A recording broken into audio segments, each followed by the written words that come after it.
Bienvenue sur Je ne perds jamais, le podcast de tous les entrepreneurs. Inspiré par Nelson Mandela, vous irez chercher sur Wikipédia pourquoi.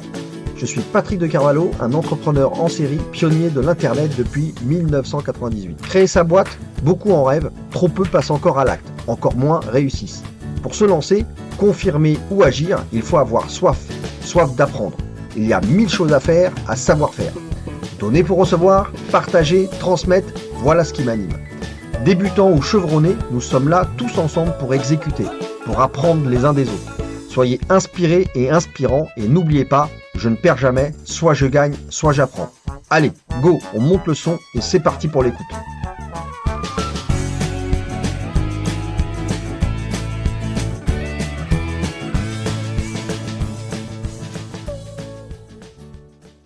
Plaisir. Et salut à tous, c'est Patrick de Carvalho du podcast Je ne perds jamais. Je vous accueille avec un nouvel entrepreneur, un Français qui a passé pas mal de temps en Suisse, je crois une petite vingtaine d'années quand même, et qui maintenant a bourlingué et a bougé vers l'Espagne, je crois. C'est Jean Leclerc. Salut Jean, je suis ravi de t'accueillir ici. C'est un plaisir, merci vraiment pour ton invitation Patrick. Bravo pour ce que tu fais avec ton podcast, c'est formidable. On en parlera, mais c'est vrai gentil. que dans Merci. ce podcast, on sait que c'est un vrai travail, c'est un vrai skill. Toi, tu as réussi à le mettre en place depuis un bon moment et tu as des sacrés invités, donc c'est un honneur d'être sur ton podcast aujourd'hui, de pouvoir parler entrepreneuriat. Écoute, c'est un plaisir partagé hein, et un honneur pour moi également. Et effectivement, tu fais bien de le dire. D'ailleurs, tu es toi-même podcasteur et tu nous en parleras. Tu as également un podcast. Et peut-être qu'on fera une petite surprise croisée. On ira chacun l'un chez l'autre. On va organiser ça. Mais comme ça veut dire que donc tu as une expérience et sur cette partie création de contenu, parce qu'un podcast c'est créer du contenu. Et comme tu le dis, un podcast audio et vidéo, comme c'est le cas pour nous, eh bien c'est beaucoup de boulot, c'est beaucoup de travail dans de la proposition, dans la préparation.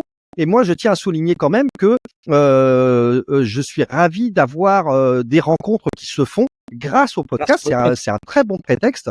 Et également par LinkedIn. Hein. Vous le savez, moi, je suis dans l'univers du B2B. Toi, on va en parler aussi.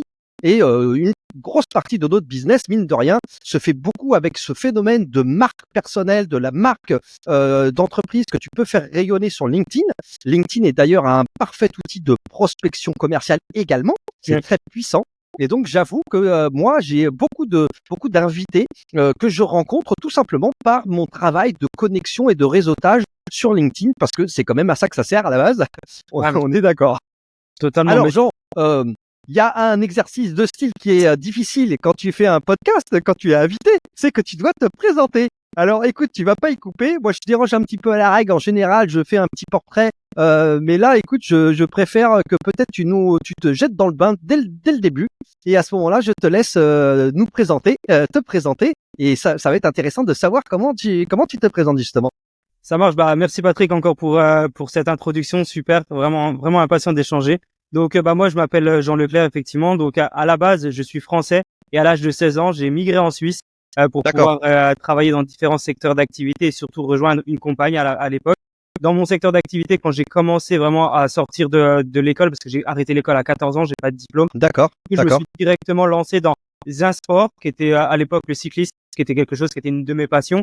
Et en Suisse, il y avait le Centre mondial du cyclisme. Et comme moi, mon objectif, c'était de percer encore plus dans ce secteur-là, j'ai rejoint le Centre mondial du cyclisme, donc à Aigle en Suisse. J'ai rencontré une compagne là-bas qui était dans le secteur de l'hôtellerie et qui me disait depuis quelques temps, j'aimerais bien qu'un jour on ait un hôtel ensemble, qu'on développe, qu'on fasse la gestion hôtelière, etc. Sauf que moi, c'était l'amour fou, genre. C'était déjà l'amour fou. Alors si déjà il y a une volonté de créer un hôtel dès le départ. Un moment, ça faisait déjà un bon moment qu'on était ensemble. Et du coup, elle me dit ça serait bien qu'on gère un hôtel ensemble et tout. Et elle parlait beaucoup d'hôtellerie. Et je me suis dit moi dans le secteur du sport, je vois que je suis limité financièrement. À un moment, je pourrais pas.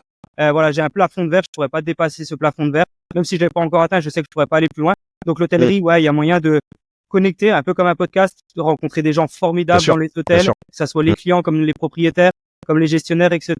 Donc je me suis dit allez, on se lance dans l'hôtellerie. Et c'est comme ça que j'ai commencé vraiment mes premières armes, où je me suis lancé dans l'hôtellerie en démarrant de zéro. J'ai démarré en faisant la plonge.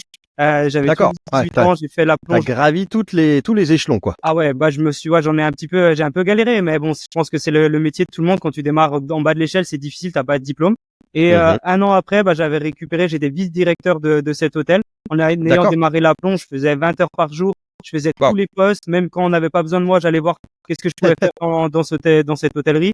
Donc après, je faisais les petits déj, je faisais plein de choses. C'était super intéressant. Et c'est comme ça, en fait, que j'ai appris tous les secteurs d'activité Ouais, de l'hôtellerie ouais. parce que je savais que dans ma tête, mon objectif final, c'était de gérer un hôtel. T'as Donc, t'as surdélivré là. C'est là t'as. on n'a pas le choix, hein. La vie nous attend, donc il faut qu'on la déchire. Donc du coup, Clairement. vraiment, pendant 1 an, j'ai fait que ça à fond. Et j'ai terminé vraiment dans cet hôtel où je pouvais pas aller plus haut. Pourquoi? Parce que le propriétaire de l'hôtel, c'était entre guillemets mon patron, donc je pouvais pas prendre sa Bien place. sûr. Bien sûr. J'avais tout juste 18 ans à ce moment, enfin 19 ans à ce moment-là. Wow. Et Ouais, c'est commencé fulgurant quoi. C'est vraiment une fulgurance dans la progression là. Wow. avec le travail. C'est Ouais, toujours ouais. pareil, hein. Quand tu t'y mets, tu vas toujours plus vite. Ouais, c'est ça. Une personne qui fait une semaine de 35 heures, bah, il va aller 2 fois moins vite qu'une personne qui fait une semaine de 70 et Bien un sûr, peu moins bien sûr. de quelqu'un qui fait une semaine de 120, etc. Donc vraiment, mon objectif, c'était de juste faire beaucoup d'heures pour monter en compétences. Souvent, on se rend pas compte dans le secteur du business, mais il y a beaucoup de gens qui se disent, ouais, moi, je connais plein de choses. Mais le problème, c'est que, et tu le sais, Patrick, c'est qu'en fait, c'est pas en connaissant des choses que tu fais du business. C'est en ayant des compétences dans ce secteur. Moi, personnellement, je sais pas, je connais Coca-Cola, mais j'ai aucune compétence sur la recette du Coca-Cola. Et ce qui me rapporte de l'argent, c'est la recette. Je sais pas ce que On t'en est penses d'accord. par rapport à ça. On est en plus pour aller dans ce que tu dis là, il y a la clé du succès, la clé secrète de l'entrepreneuriat. C'est justement pas un secret, c'est qu'il faut exécuter. Il faut agir en fait. C'est-à-dire qu'en plus tu parles de la connaissance et tu parles d'une expertise, mais il y a rien de plus obsolète qu'une connaissance que tu n'entretiens pas. Et donc c'est pour ça qu'ici on est sur je ne perds jamais. Hein. C'est soit je gagne, soit j'apprends. Parce que en fait si tu arrêtes d'apprendre, ben c'est foutu. En fait tu iras nulle part et tu vas même reculer, regresser, voire chuter en fait. Donc l'apprentissage il est totalement fondamental et ça dure toute la vie et c'est tout quoi. Et il est Donc, énormément ouais. conseillé d'ailleurs d'apprendre au moins un nouveau skill 30 minutes par jour. Il y en a qui font plus, qui font 1 heure, qui Bien font sûr. 2 heures. Et moi, j'essaie d'apprendre au minimum 15 à 30 minutes par jour une nouvelle chose. Ça peut être une langue, ça peut être autre chose. Peu importe, toujours apprendre une nouveauté pour être meilleur, notamment dans le cadre de l'entrepreneuriat ou même en tant que personne. Apprendre des nouveautés, des nouvelles compétences qui vont te permettre d'être encore plus actif et percutant. Ça, c'est vraiment Alors, en fait, avant que tu continues sur ton parcours, il y a déjà quelque chose qui me fait tiquer, c'est que tu dis ça comme si hop, ni vu ni connu, c'était normal, mais tu as quand même dit que à 16 ans, tu es parti en Suisse quoi. Mais t'étais émancipé, t'étais avec tes parents, sans tes parents. Comment on fait pour quitter la France et se barrer en Suisse tout seul alors qu'on est mineur? Comment on fait ça? C'était assez sport. Alors, faut savoir que j'avais l'aval de mes parents et c'est même eux qui m'ont poussé, hein, plus que moi, j'avais cette envie et ils m'ont dit, OK, c'est là où tu vas aller, vas-y, fonce. Mon père était entrepreneur à ce moment-là, donc il a toujours essayé de faire le nécessaire et il fait encore le nécessaire toujours pour me pousser, pour me dire, allez, vas-y, essaye quelque chose. Et tout le monde savait que moi, ma passion, c'était le cyclisme à ce moment-là. Et que pour pouvoir évoluer, il fallait que j'aille au championnat mondial du cyclisme, donc en Suisse. Tu voulais être pro là, côté cyclisme, tu voulais faire professionnel, cycliste professionnel? Alors j'étais semi-pro pendant un bon moment et puis après en fait je me suis rendu compte qu'en étant semi-pro, à l'époque les salaires c'était pas ouf et mon objectif c'était d'avoir une meilleure liberté financière, de pouvoir faire de grandes choses et je me suis dit en restant cycliste ça va être un peu compliqué parce que les mecs à l'époque il y en avait qui avaient pas de salaire ou les plus gros ils gagnaient 2K par mois donc tu te dis c'est un peu compliqué et même en Suisse alors que t'es mieux rémunéré en Suisse qu'en France, c'était quand même pas fou.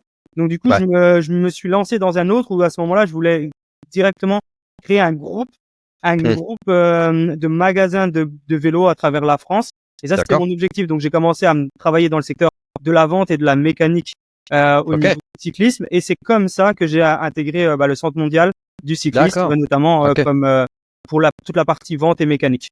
Ok, wow. Parce que pour le coup, quand tu débarques comme ça en Suisse, en fait, ça te demande énormément d'implication. On l'a vu, tu bossais beaucoup, mais surtout, tu vois, il faut que tu gères ton quotidien tout seul à 16 ans, quoi. Ça a l'air tout con, mais ta cuisine, ta bouffe, ta vaisselle, te loger, enfin voilà. Alors il y avait peut-être les parents qui t'aidaient, j'imagine, mais quand même, quoi.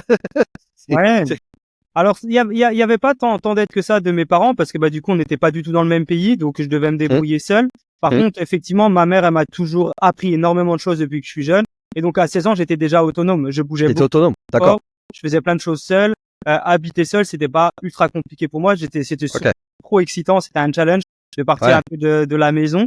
Et du coup, non, j'ai vraiment adoré. Directement, je me suis fait du réseau sur place. Du coup, mon appartement était Bravo, devenu hein, parce le que c'est des village. qualités, c'est des qualités de précocité incroyables, hein, quand même, hein. Waouh. Ouais, tu trouves? Moi, ça m'impressionne pas trop, mais enfin, je me Ah rends ouais, bah si, enfin moi, tu vois, si je me projette moi-même, alors moi, j'ai commencé l'entrepreneuriat, j'en avais 24, mais 24, c'est pas 16, hein.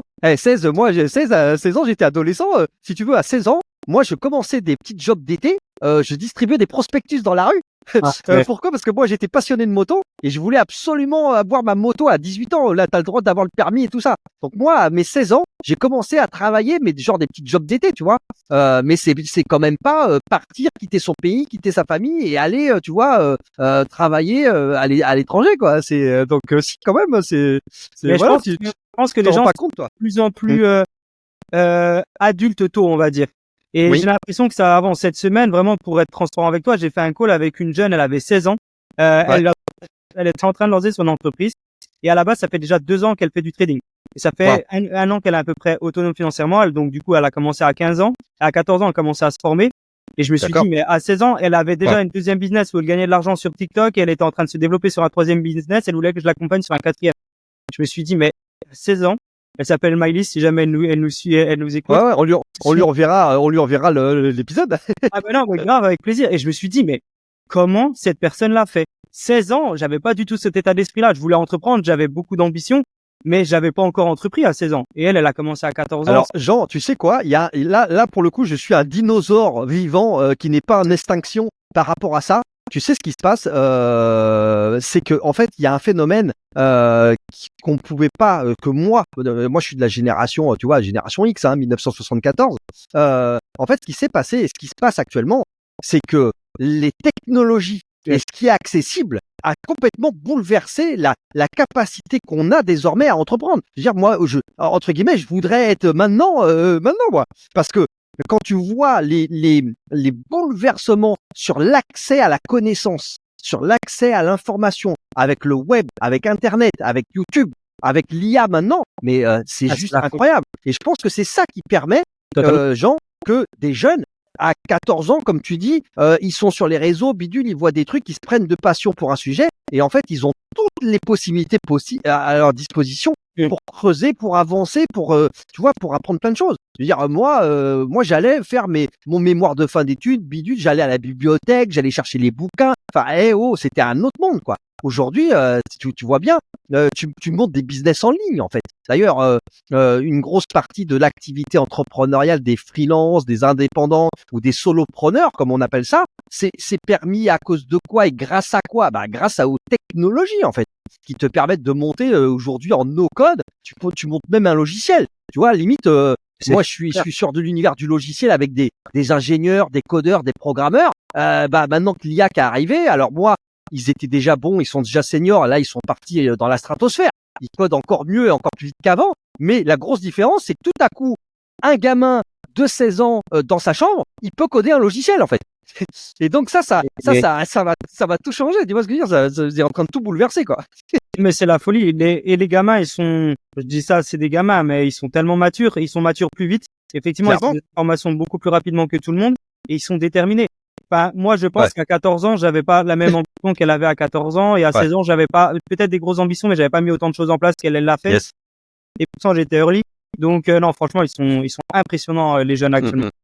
Yes. Alors, tu vas nous raconter justement dans quel cadre on va continuer sur ton parcours parce que ça va nous expliquer dans quel cadre et pourquoi aujourd'hui, quelle activité tu as et pourquoi tu accompagnes justement des jeunes entrepreneurs, etc. Donc, on va poursuivre à ce moment-là. Donc Ouais. là, tu nous as dit, tu es 19 ans, c'est ça? 18 ans, 19 ans, là, tu arrives au taquet de ton poste dans l'hôtel, là. Exact. Donc, qu'est-ce qui va se passer? Alors, raconte-nous. Bah, à ce moment-là, je me dis, bon, bah, faut que je continue à me développer dans l'hôtellerie. Et plus que avoir la direction d'un hôtel, qu'est-ce qui serait top? Bah, avoir un groupe hôtelier. Et à Ouais. ce moment-là, bah, à 19 ans, je me dis, bah, groupe hôtelier, je peux pas le développer. Je suis Ah, beaucoup c'est ça. il manque encore des connaissances et des compétences. Il faut aussi beaucoup d'argent, non, pour faire ça? Ah, pas tellement. Pas Ah ouais? tellement. On D'accord. parlera après, mais pas tellement. C'est assez, ça se fait pas facilement, mais voilà, il y a des tips qui Il y a peuvent des moyens. d'aller plus vite. Et du coup, je me suis dit, mais comment je vais faire pour avoir mon groupe hôtelier? Alors qu'avant, je voulais justement un groupe de magasins de vélo, donc c'était toujours dans le même état Ouais. d'esprit d'essayer de toujours voir grand. Et des fois, c'est même mon plus gros problème, c'est que je vois beaucoup trop grand souvent. Alors qu'on dit aux jeunes, L'ambition n'est jamais un problème. ouais, c'est pareil, mais après, faut pouvoir l'assumer. Mais effectivement, c'est pas un Mais, problème. ça peut être plus long, plus ton ambition est grande, plus bon, parfois ça peut être un peu plus long pour arriver jusqu'à là-bas. Exactement. Et donc, à ce moment-là, je me suis dit, bon, bah, alors, qu'est-ce que je vais faire? Si je peux pas créer mon groupe, bah, je vais rejoindre un groupe. Et à ce moment-là, j'ai rejoint un groupe hôtelier qui s'appelle Kempinski, qui est super connu. C'est le plus vieux groupe hôtelier 5 étoiles supérieur en Europe. Et le groupe hôtelier Kempinski, qui est allemand à la base, mais dont le siège est à Genève, bah, cherchait justement des personnes indépendantes qui pouvaient les aider dans le développement hôtelier. Donc, eux, en fait, ils signent des hôtels qui sont souvent en phase de préouverture. Et donc, ils cherchaient des personnes qui pouvaient les accompagner sur la phase de préouverture de l'hôtel. C'est-à-dire mettre un manager à l'intérieur. C'est ça? C'était au-delà de mettre un manager, parce qu'il y aura toujours un general manager, donc un directeur d'hôtel, et ça, c'était pas mon rôle à ce moment-là, mais mettre en fait une équipe qui va travailler justement à la phase de préouverture, donc trouver les bonnes fournitures, trouver les bonnes équipes, faire le recrutement, mettre en place les process, les procédures, et tout ça, vraiment, c'est quelque chose qui prend au minimum 6 mois, vraiment avant l'ouverture complète de l'hôtel, pour savoir que quand il y a le staff qui arrive et l'ouverture avec les premiers clients, que tout est prêt. Ça, la phase de préouverture d'un hôtel, c'est vraiment beaucoup plus compliqué. C'est plus facile de reprendre un hôtel qui tourne que vraiment de tout signer de A à Z. Et en plus. Et ça, tu vas le faire sans être salarié de cette structure-là. C'est-à-dire que tu y vas de manière indépendante. Donc, c'est pas tout à fait une franchise, c'est pas de la franchise, mais pour autant, tu n'es pas un salarié de cette structure d'hôtel. Et par contre, c'est quand même à toi qu'on confie toute la mise en place de l'ouverture de l'hôtel en question. Alors, j'étais pas seul, d'accord, parce qu'à 19 ans, avec l'expérience que j'avais, je pouvais pas le faire seul. Mais effectivement, j'étais consultant. C'est vraiment ça, un peu freelance. Donc, j'étais consultant. Et donc, ils me prenaient justement pour des missions de développement hôtel. Donc, je devais aller partir en Jordanie, partir en Turquie, partir à Abu Dhabi, partir aux Seychelles. Voilà, sur des packs de 3 à 6 mois. Et pendant cette période-là, bah, je vais faire le maximum pour que l'hôtel avance. J'avais 2 personnes qui étaient avec moi, qui travaillaient eux pour le groupe, qui étaient salariés du groupe. Donc, la vice-présidente de la partie Room Division, donc toute la personne qui fait le recrutement, etc. Et une deuxième personne qui s'occupe de toute la partie architecture de l'hôtel. Parce qu'en fait, quand tu ouvres un hôtel, l'entrepreneur ou le promoteur qui va développer l'hôtel pour le propriétaire de l'hôtel, souvent, il ne sait pas exactement c'est quoi le métier de l'hôtellerie. Est-ce que là, par exemple, on a besoin de telle entrée pour le staff, on a besoin de telle entrée pour les clients? Attention, ça sert à rien de mettre des marches parce que les clients handicapés ils pourront pas venir. Enfin, voilà, c'est des bases de choses. Il y a un vaste sujet là. Par exemple, pour le transport, je sais pas, voilà, il va y avoir des voituriers, donc mettez pas trop de marches à l'entrée parce que les voituriers, ça va être compliqué pour eux. Enfin voilà, c'est vraiment structurer l'hôtel et les dernières parties des travaux pour être sûr que ça corresponde à un besoin hôtelier. Et comme c'est un groupe hôtelier 5 étoiles supérieur, fallait que ça corresponde à leurs besoins. Ok. Alors là, t'es en Suisse quand tu fais ça. Et donc, moi, ce qui m'intéresse, c'est que tu nous expliques, si tu t'en rappelles encore, ça se passe comment quand tu veux monter une boîte? Ça existe le statut de micro-entreprise, d'indépendant, freelance en Suisse? C'est comment quand tu veux facturer? Et là, tu veux facturer en étant consultant, tu fais quoi? Tu crées une structure en Suisse? Ouais, t'as une structure en Suisse qui s'appelle, j'ai plus le nom en tête, mais en gros, c'est un statut d'indépendant. La boîte, elle est à ton nom dans un premier temps. C'est un peu comme la micro-entreprise, mais en Suisse, ils étaient beaucoup plus en avance par rapport à ça. Et donc, du coup, tu vas tout simplement à la commune. Donc, en Suisse, on appelle ça des communes, à la commune de ton village. Il y a le canton et tout ça, là. Ouais, c'est ça. Indépendant. Ils te mettent sur les registres. À l'époque, ça se faisait super vite. Ta pièce d'identité, t'étais inscrit, t'attendais 1 semaine et demie, tu pouvais te lancer. D'accord. C'est vraiment. Et quand c'est comme ça, tu dois aussi te conformer à des règles comptables avec un bilan, j'imagine, te présenter tes comptes, etc. Enfin, c'est comme ici en France, j'imagine. C'est moins qu'une vraie société, donc effectivement, t'es un petit peu moins contrôlé, etc. T'as le taux d'imposition qui est différent, t'es pas imposé sur tes premiers revenus, etc. Donc c'est beaucoup plus facile. Et puis au bout d'un moment, enfin la boîte au début, elle commençait à faire un petit peu de chiffres et puis après de plus en plus de chiffres. Et du coup, au bout d'un moment, j'ai dû la transformer. Et puis je me suis migré dans un autre pays à ce moment-là. Mais au début, effectivement, c'était quand même super facile. Et j'étais accompagné. En Suisse, en fait, en France, on prend beaucoup d'avocats ou de comptables. En Suisse, on utilise énormément, c'est des fiscalistes. Et les fiscalistes, eux, en fait, c'est vraiment fiduciaire ou fiscaliste, c'est vraiment eux. Tu me diras, c'est le pays des fiscalistes. C'est le pays de la fiscalité. C'est clair. Ouais, la fiscalité, c'est super important en Suisse. C'est clé, quoi. C'est clé, hein. Fiscaliste et fiduciaire. Et donc, moi, j'avais un très bon fiduciaire qui s'occupait de faire cette petite comptabilité pour moi et optimisation. C'est l'équivalent un peu d'un expert comptable? C'est exactement ça. Sauf qu'en Suisse, on appelle ça des fiduciaires. D'accord, ok. Ouais, mais c'est Voilà. important. Par contre, ce que tu nous transmets là, et c'est important, c'est d'être bien entouré et de choisir, tu vois. C'est-à-dire que souvent, on fait des mauvais calculs en se disant, j'ai pas d'argent, je vais faire tout seul, etc. Le problème, c'est que tu peux faire des erreurs qui peuvent te coûter très cher. Tout à Donc, parfois, se dire, voilà, je délègue, quelle est ma valeur, où est-ce que je mets ma valeur, est-ce que vaut mieux pas que j'aille chercher plus de clients? Si c'est moi qui cherche les clients, je vais chercher plus de clients et je me paierai les services d'un sous-traitant, quoi. Hein, plutôt que Exactement. de se dire, bah non, je fais tout seul et au final, tu vas pas chercher de clients, ton chiffre d'affaires il C'est augmente ça. pas et tu te crames et en plus tu sais pas nécessairement faire bien ce que Mmh. tu dois faire côté fiscalité, comptabilité et autres. Donc, C'est un vrai métier. Faut le déléguer. Franchement, c'est c'est un vrai métier. Et puis, enfin, le temps que tu vas passer à faire ta comptabilité, que tu vas faire tout ça, tu vas épuiser ton énergie dans des choses que tu ne sais ouais, pas ouais, faire. bien sûr, bien Je sûr. pense que tu vas apprendre des nouveautés en le faisant toi-même et économiser ton temps et de l'argent. En fait, pas du tout. Et comme tu Mmh. le disais toi, justement, en fait, tu perds du temps à aller chercher des nouveaux clients. Et qu'est-ce qui te rapporte de l'argent? Bah, c'est tes nouveaux clients, les contrats que tu vas Ouais, signer. Donc, tout à fait. Et vaut puis mieux après, pas essayer de effet faire boule des de neige. économies, mais plutôt essayer de mettre son énergie pour gagner plus d'argent. Ouais, c'est ça. Ouais, toujours ne jamais sous-estimer le client, quoi. C'est le client d'abord, quoi. C'est aller chercher des clients parce Et dans qu'avec l'autre les clients, avec les contrats signés, et bah tu finances tout le reste en fait. exactement. Et donc le calcul, il est en fait, c'est ce qui se passe, c'est que c'est compliqué pour le cerveau en fait, pour l'entrepreneur. C'est que il a du mal à faire le deuil un peu, le pli de ça et de comprendre que en gros, c'est ça le truc, c'est que les économies que tu veux faire en fait, elles jouent contre toi. C'est un très mauvais calcul. C'est Totalement. c'est et C'est il sûr. vaut mieux se dire que je vais chercher du financement supplémentaire grâce aux clients et je pourrais m'offrir tout ce que j'ai à m'offrir. Les conseils d'un avocat, d'un comptable, d'un que sais-je. Alors qu'en général, notamment en France, on raisonne un peu à l'envers. C'est en gros, c'est je n'ai pas les moyens d'eux, et donc je travaille pas pour aller chercher les moyens. La variable d'ajustement, c'est moi-même qui travaille tout seul comme un chien. Et ça, en fait, ouais, ça va souvent dans le mur. Quand c'est le début de ta boîte, en fait, tu dois mettre 100% de ton énergie sur ta zone de génie ou tes La zones de croissance génie. et la zone de génie, exactement. Et si tu passes ton temps en dehors de ta zone de génie, sachant que c'est ta zone de génie qui va te rapporter de l'argent, bah, tu tapes à côté.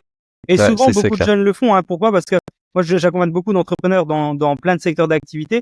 Et en fait, ils sont là, ils se disent, OK, donc, je sais faire plein de choses. Maintenant, tout ce que je sais pas faire, je vais me concentrer dessus. Ouais, non, en fait. En fait, non. En fait, non. Il dit, bah, du coup, c'est un manque que j'ai dans ma boîte, donc je vais passer mon énergie à aller retravailler le manque que j'ai dans ma boîte. Bah, déjà, dans un premier temps, va travailler à fond sur ce qui fonctionne, ce qui te rapporte de l'argent, et après, tu délègueras éventuellement cette partie-là. Bah oui, enfin, ça a l'air, en fait, c'est quand je t'entends le dire, je me dis, mais comment on peut ne pas le voir, ça? Évidemment qu'il faut surperformer là où on est déjà bon, en fait. T'es déjà bon, t'as déjà une expertise, t'as déjà la fameuse zone de génie, bah, va surperformer là-dedans. C'est ça qui va rapporter Et le c'est plus, plus quoi. facile, en plus. En vrai, c'est plus facile. Mais Ouais. en fait, l'humain, il aime toujours chercher le négatif et trouver des problèmes. Donc, au bout Mmh. d'un moment, quand il voit qu'il y a des choses qui sont positives et qui vont dans le positif, souvent, ils se disent, oh là, où Ouais, c'est que j'ai des ouais. problèmes? OK, je vais travailler ces problèmes-là. Parce que j'ai l'impression que l'humain, il a toujours besoin d'être un petit peu Yes, yes, en mode, je suis en danger parce qu'il se sent bien, il se sent protégé. Je sais tout à pas, c'est fait. bizarre. Yes. Alors, donc là, ta copine, elle est toujours là à ce moment-là. Vous avez toujours l'ambition de Ouais, ouais, monter ouais. un groupe hôtelier, mais ça passe par une phase où toi, tu vas faire le consultant avec d'autres équipes et tu vas gérer finalement le lancement d'un hôtel ou voire même de plusieurs. C'est ça? Exactement. Et elle, à ce moment-là, elle était en train de rejoindre le groupe aussi, mais pour, D'accord. donc le groupe qui avait plusieurs hôtels en gestion hôtelière, et donc elle était en train de reprendre, récupérer la direction sur toute la partie gouvernance de l'hôtel. Donc les gouvernants dans l'hôtel, c'est tous ceux qui gèrent la partie ménage, nettoyage, etc. Donc elle était D'accord. gouvernante Ouais. à ce moment-là. Ouais, ouais. Et son objectif, c'était de gérer voilà, des teams de femmes de ménage, femmes de chambre pour justement gérer ça. Donc elle avait trouvé un hôtel géré par le groupe qui était en Suisse. Et moi, j'étais sur la partie, on va dire, headquarter du groupe, où là, D'accord. j'aidais le groupe à développement de plusieurs hôtels. Yes. Tu Et l'avais rencontré en Suisse ou c'était quelqu'un que tu connaissais d'avant? moi, je l'avais rencontré en Suisse. Ouais. Je l'avais D'accord. Donc c'est une comment on dit? C'est une Suissesse? Une Suissesse? Ouais, c'est une Suissesse. Suissesse. Elle est pas née en Suisse, mais elle avait grandi en Suisse. Et je l'ai rencontrée quasiment quand je suis arrivé en Suisse à mes 16 ans. D'accord. C'est une Il y a une légende dont j'entends parler. On est d'accord que c'est pas parce que tu passes du temps en Suisse pendant 20 ans, etc., que tu obtiens la nationalité suisse, non? C'est un sport, la nationalité suisse. Ouais, Normalement, c'est... oui, mais c'est Ah ouais? pas à 20 ans. En fait, en Suisse, tu as des permis de séjour. Tu commences par D'accord. un permis L ou F. Donc F, c'est frontalier. D'accord. Pardon, Ouais. L, c'est court séjour. Et au fur et à mesure, ton L dure 1 an, puis après ce L se Ok. transforme en B, donc permis de résidence B qui est valable 5 ans. Après, c'est un permis C qui est valable de D'accord. 5 ans à 10 ans. Et après le permis Waouh. C, donc ça fait 10 ans, là tu peux demander D'accord. la nationalité. À savoir que dans cette période-là de 10 ans, tu ne dois pas avoir changé de canton. Ce qui Ah, est d'accord. pas Wow. évident parce qu'en Suisse, Bah, c'est petit, les cantons. change Ouais, de canton. On parlait de Fribourg Ouais. juste avant. Moi, j'étais dans Vaud, Fribourg, Genève. Enfin, ça va super vite. c'est tout à fait, ouais. La Suisse durant cette D'accord. période-là. Et moi, à chaque fois, je devais quitter la Suisse pour les entreprises pendant 6 mois. Du coup, je Ah revenais ouais. quasiment à chaque fois à zéro. Ah ouais, c'est vrai. Ah oui. Au bout de 20 ans en Suisse, j'ai pas eu la possibilité d'avoir la nationalité. D'accord. Bon, maintenant, je vis en Espagne, mais si je reviens en Suisse, je pourrais peut-être exceptionnellement rester 3-4 ans et demander exceptionnellement la nationalité. Mais je connais des gens qui sont restés 50 ans en Suisse et qui l'ont pas eu. Ah ouais, j'avais parlé de ça avec une autre entrepreneur qui est justement en Suisse, qui me disait que en fait tout le monde avait des rêves entre guillemets par rapport à elle se faisait des images de la Suisse et tout ça, mais elle me disait attends, en Suisse les gens ils ont pas compris que en fait côté fiscalité tu te fais plumer sévère, hein. C'est que le niveau d'imposition c'est pas la blague, hein. C'est que les revenus, le salaire, tout ça moyen il est plus élevé, mais attention la fiscalité, hein, c'est pas nécessairement tu vois T'as raison. Ah, mais c'est bien de le préciser parce que souvent on se dit la Suisse c'est un paradis fiscal. En fait, c'est un paradis fiscal parce qu'un temps, durant les dernières années, tu n'étais pas obligé de déclarer tes comptes en Suisse. Et la Suisse ne divulguait pas les gens propriétaires d'un compte. Donc en fait, c'est un paradis fiscal, mais après tu étais quand même taxé. Et les gens qui c'est ça. en Suisse, nous on est super taxés. Même si tu gagnes, je sais pas, un salaire moyen, peut-être ça doit être 5K par mois. À la fin, il te reste pas non plus énormément d'argent. Le niveau de taxation, il est au niveau des revenus également que tu as, quoi. Ouais, d'accord. Bon, ok, donc là, cette période-là, ça va durer combien de temps, là, les voyages, les montages de projets? Je l'ai fait, je vais expliquer, mais je l'ai fait pendant bien 6 ans. En fait, durant cette période-là, donc on fait des préouvertures d'hôtels. Ça se passe plutôt bien. On enchaîne les préouvertures d'hôtels. Ça fait maintenant presque 2 ans que je travaille avec le groupe, donc j'ai commencé avec eux juste un petit peu avant mes 18 ans et quasiment à mes 18 ans. En fait, oui, je venais de fêter ma majorité, donc à mes 18 ans. Et puis à 20 ans, donc ça faisait à peu près 2 ans qu'on travaillait avec eux. Ils me disent voilà, Jean, on a signé un hôtel en Suisse. On va devoir travailler sur la préouverture. Est-ce que ça t'intéresse? Donc ça, c'était en 2008. Et est-ce que ça t'intéresse de faire la préouverture? Est-ce que ça t'intéresse de prendre la direction de cet hôtel? Et grosse marque de respect de leur part. Et j'avais 20 ans. Donc c'était même pas un 5 étoiles supérieur, c'était un palace qui était en rénovation.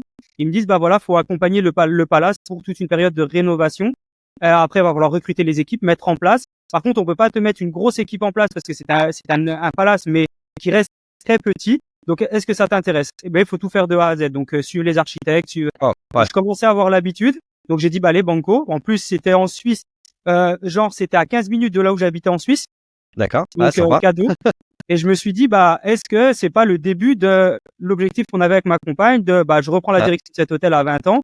Elle, je la mets pour la partie, donc, gouvernance, activité vraiment, sur place physique. Et puis, on se lance comme ça. Et c'est comme ça que j'ai commencé. Du coup, j'ai eu la chance à 20 ans.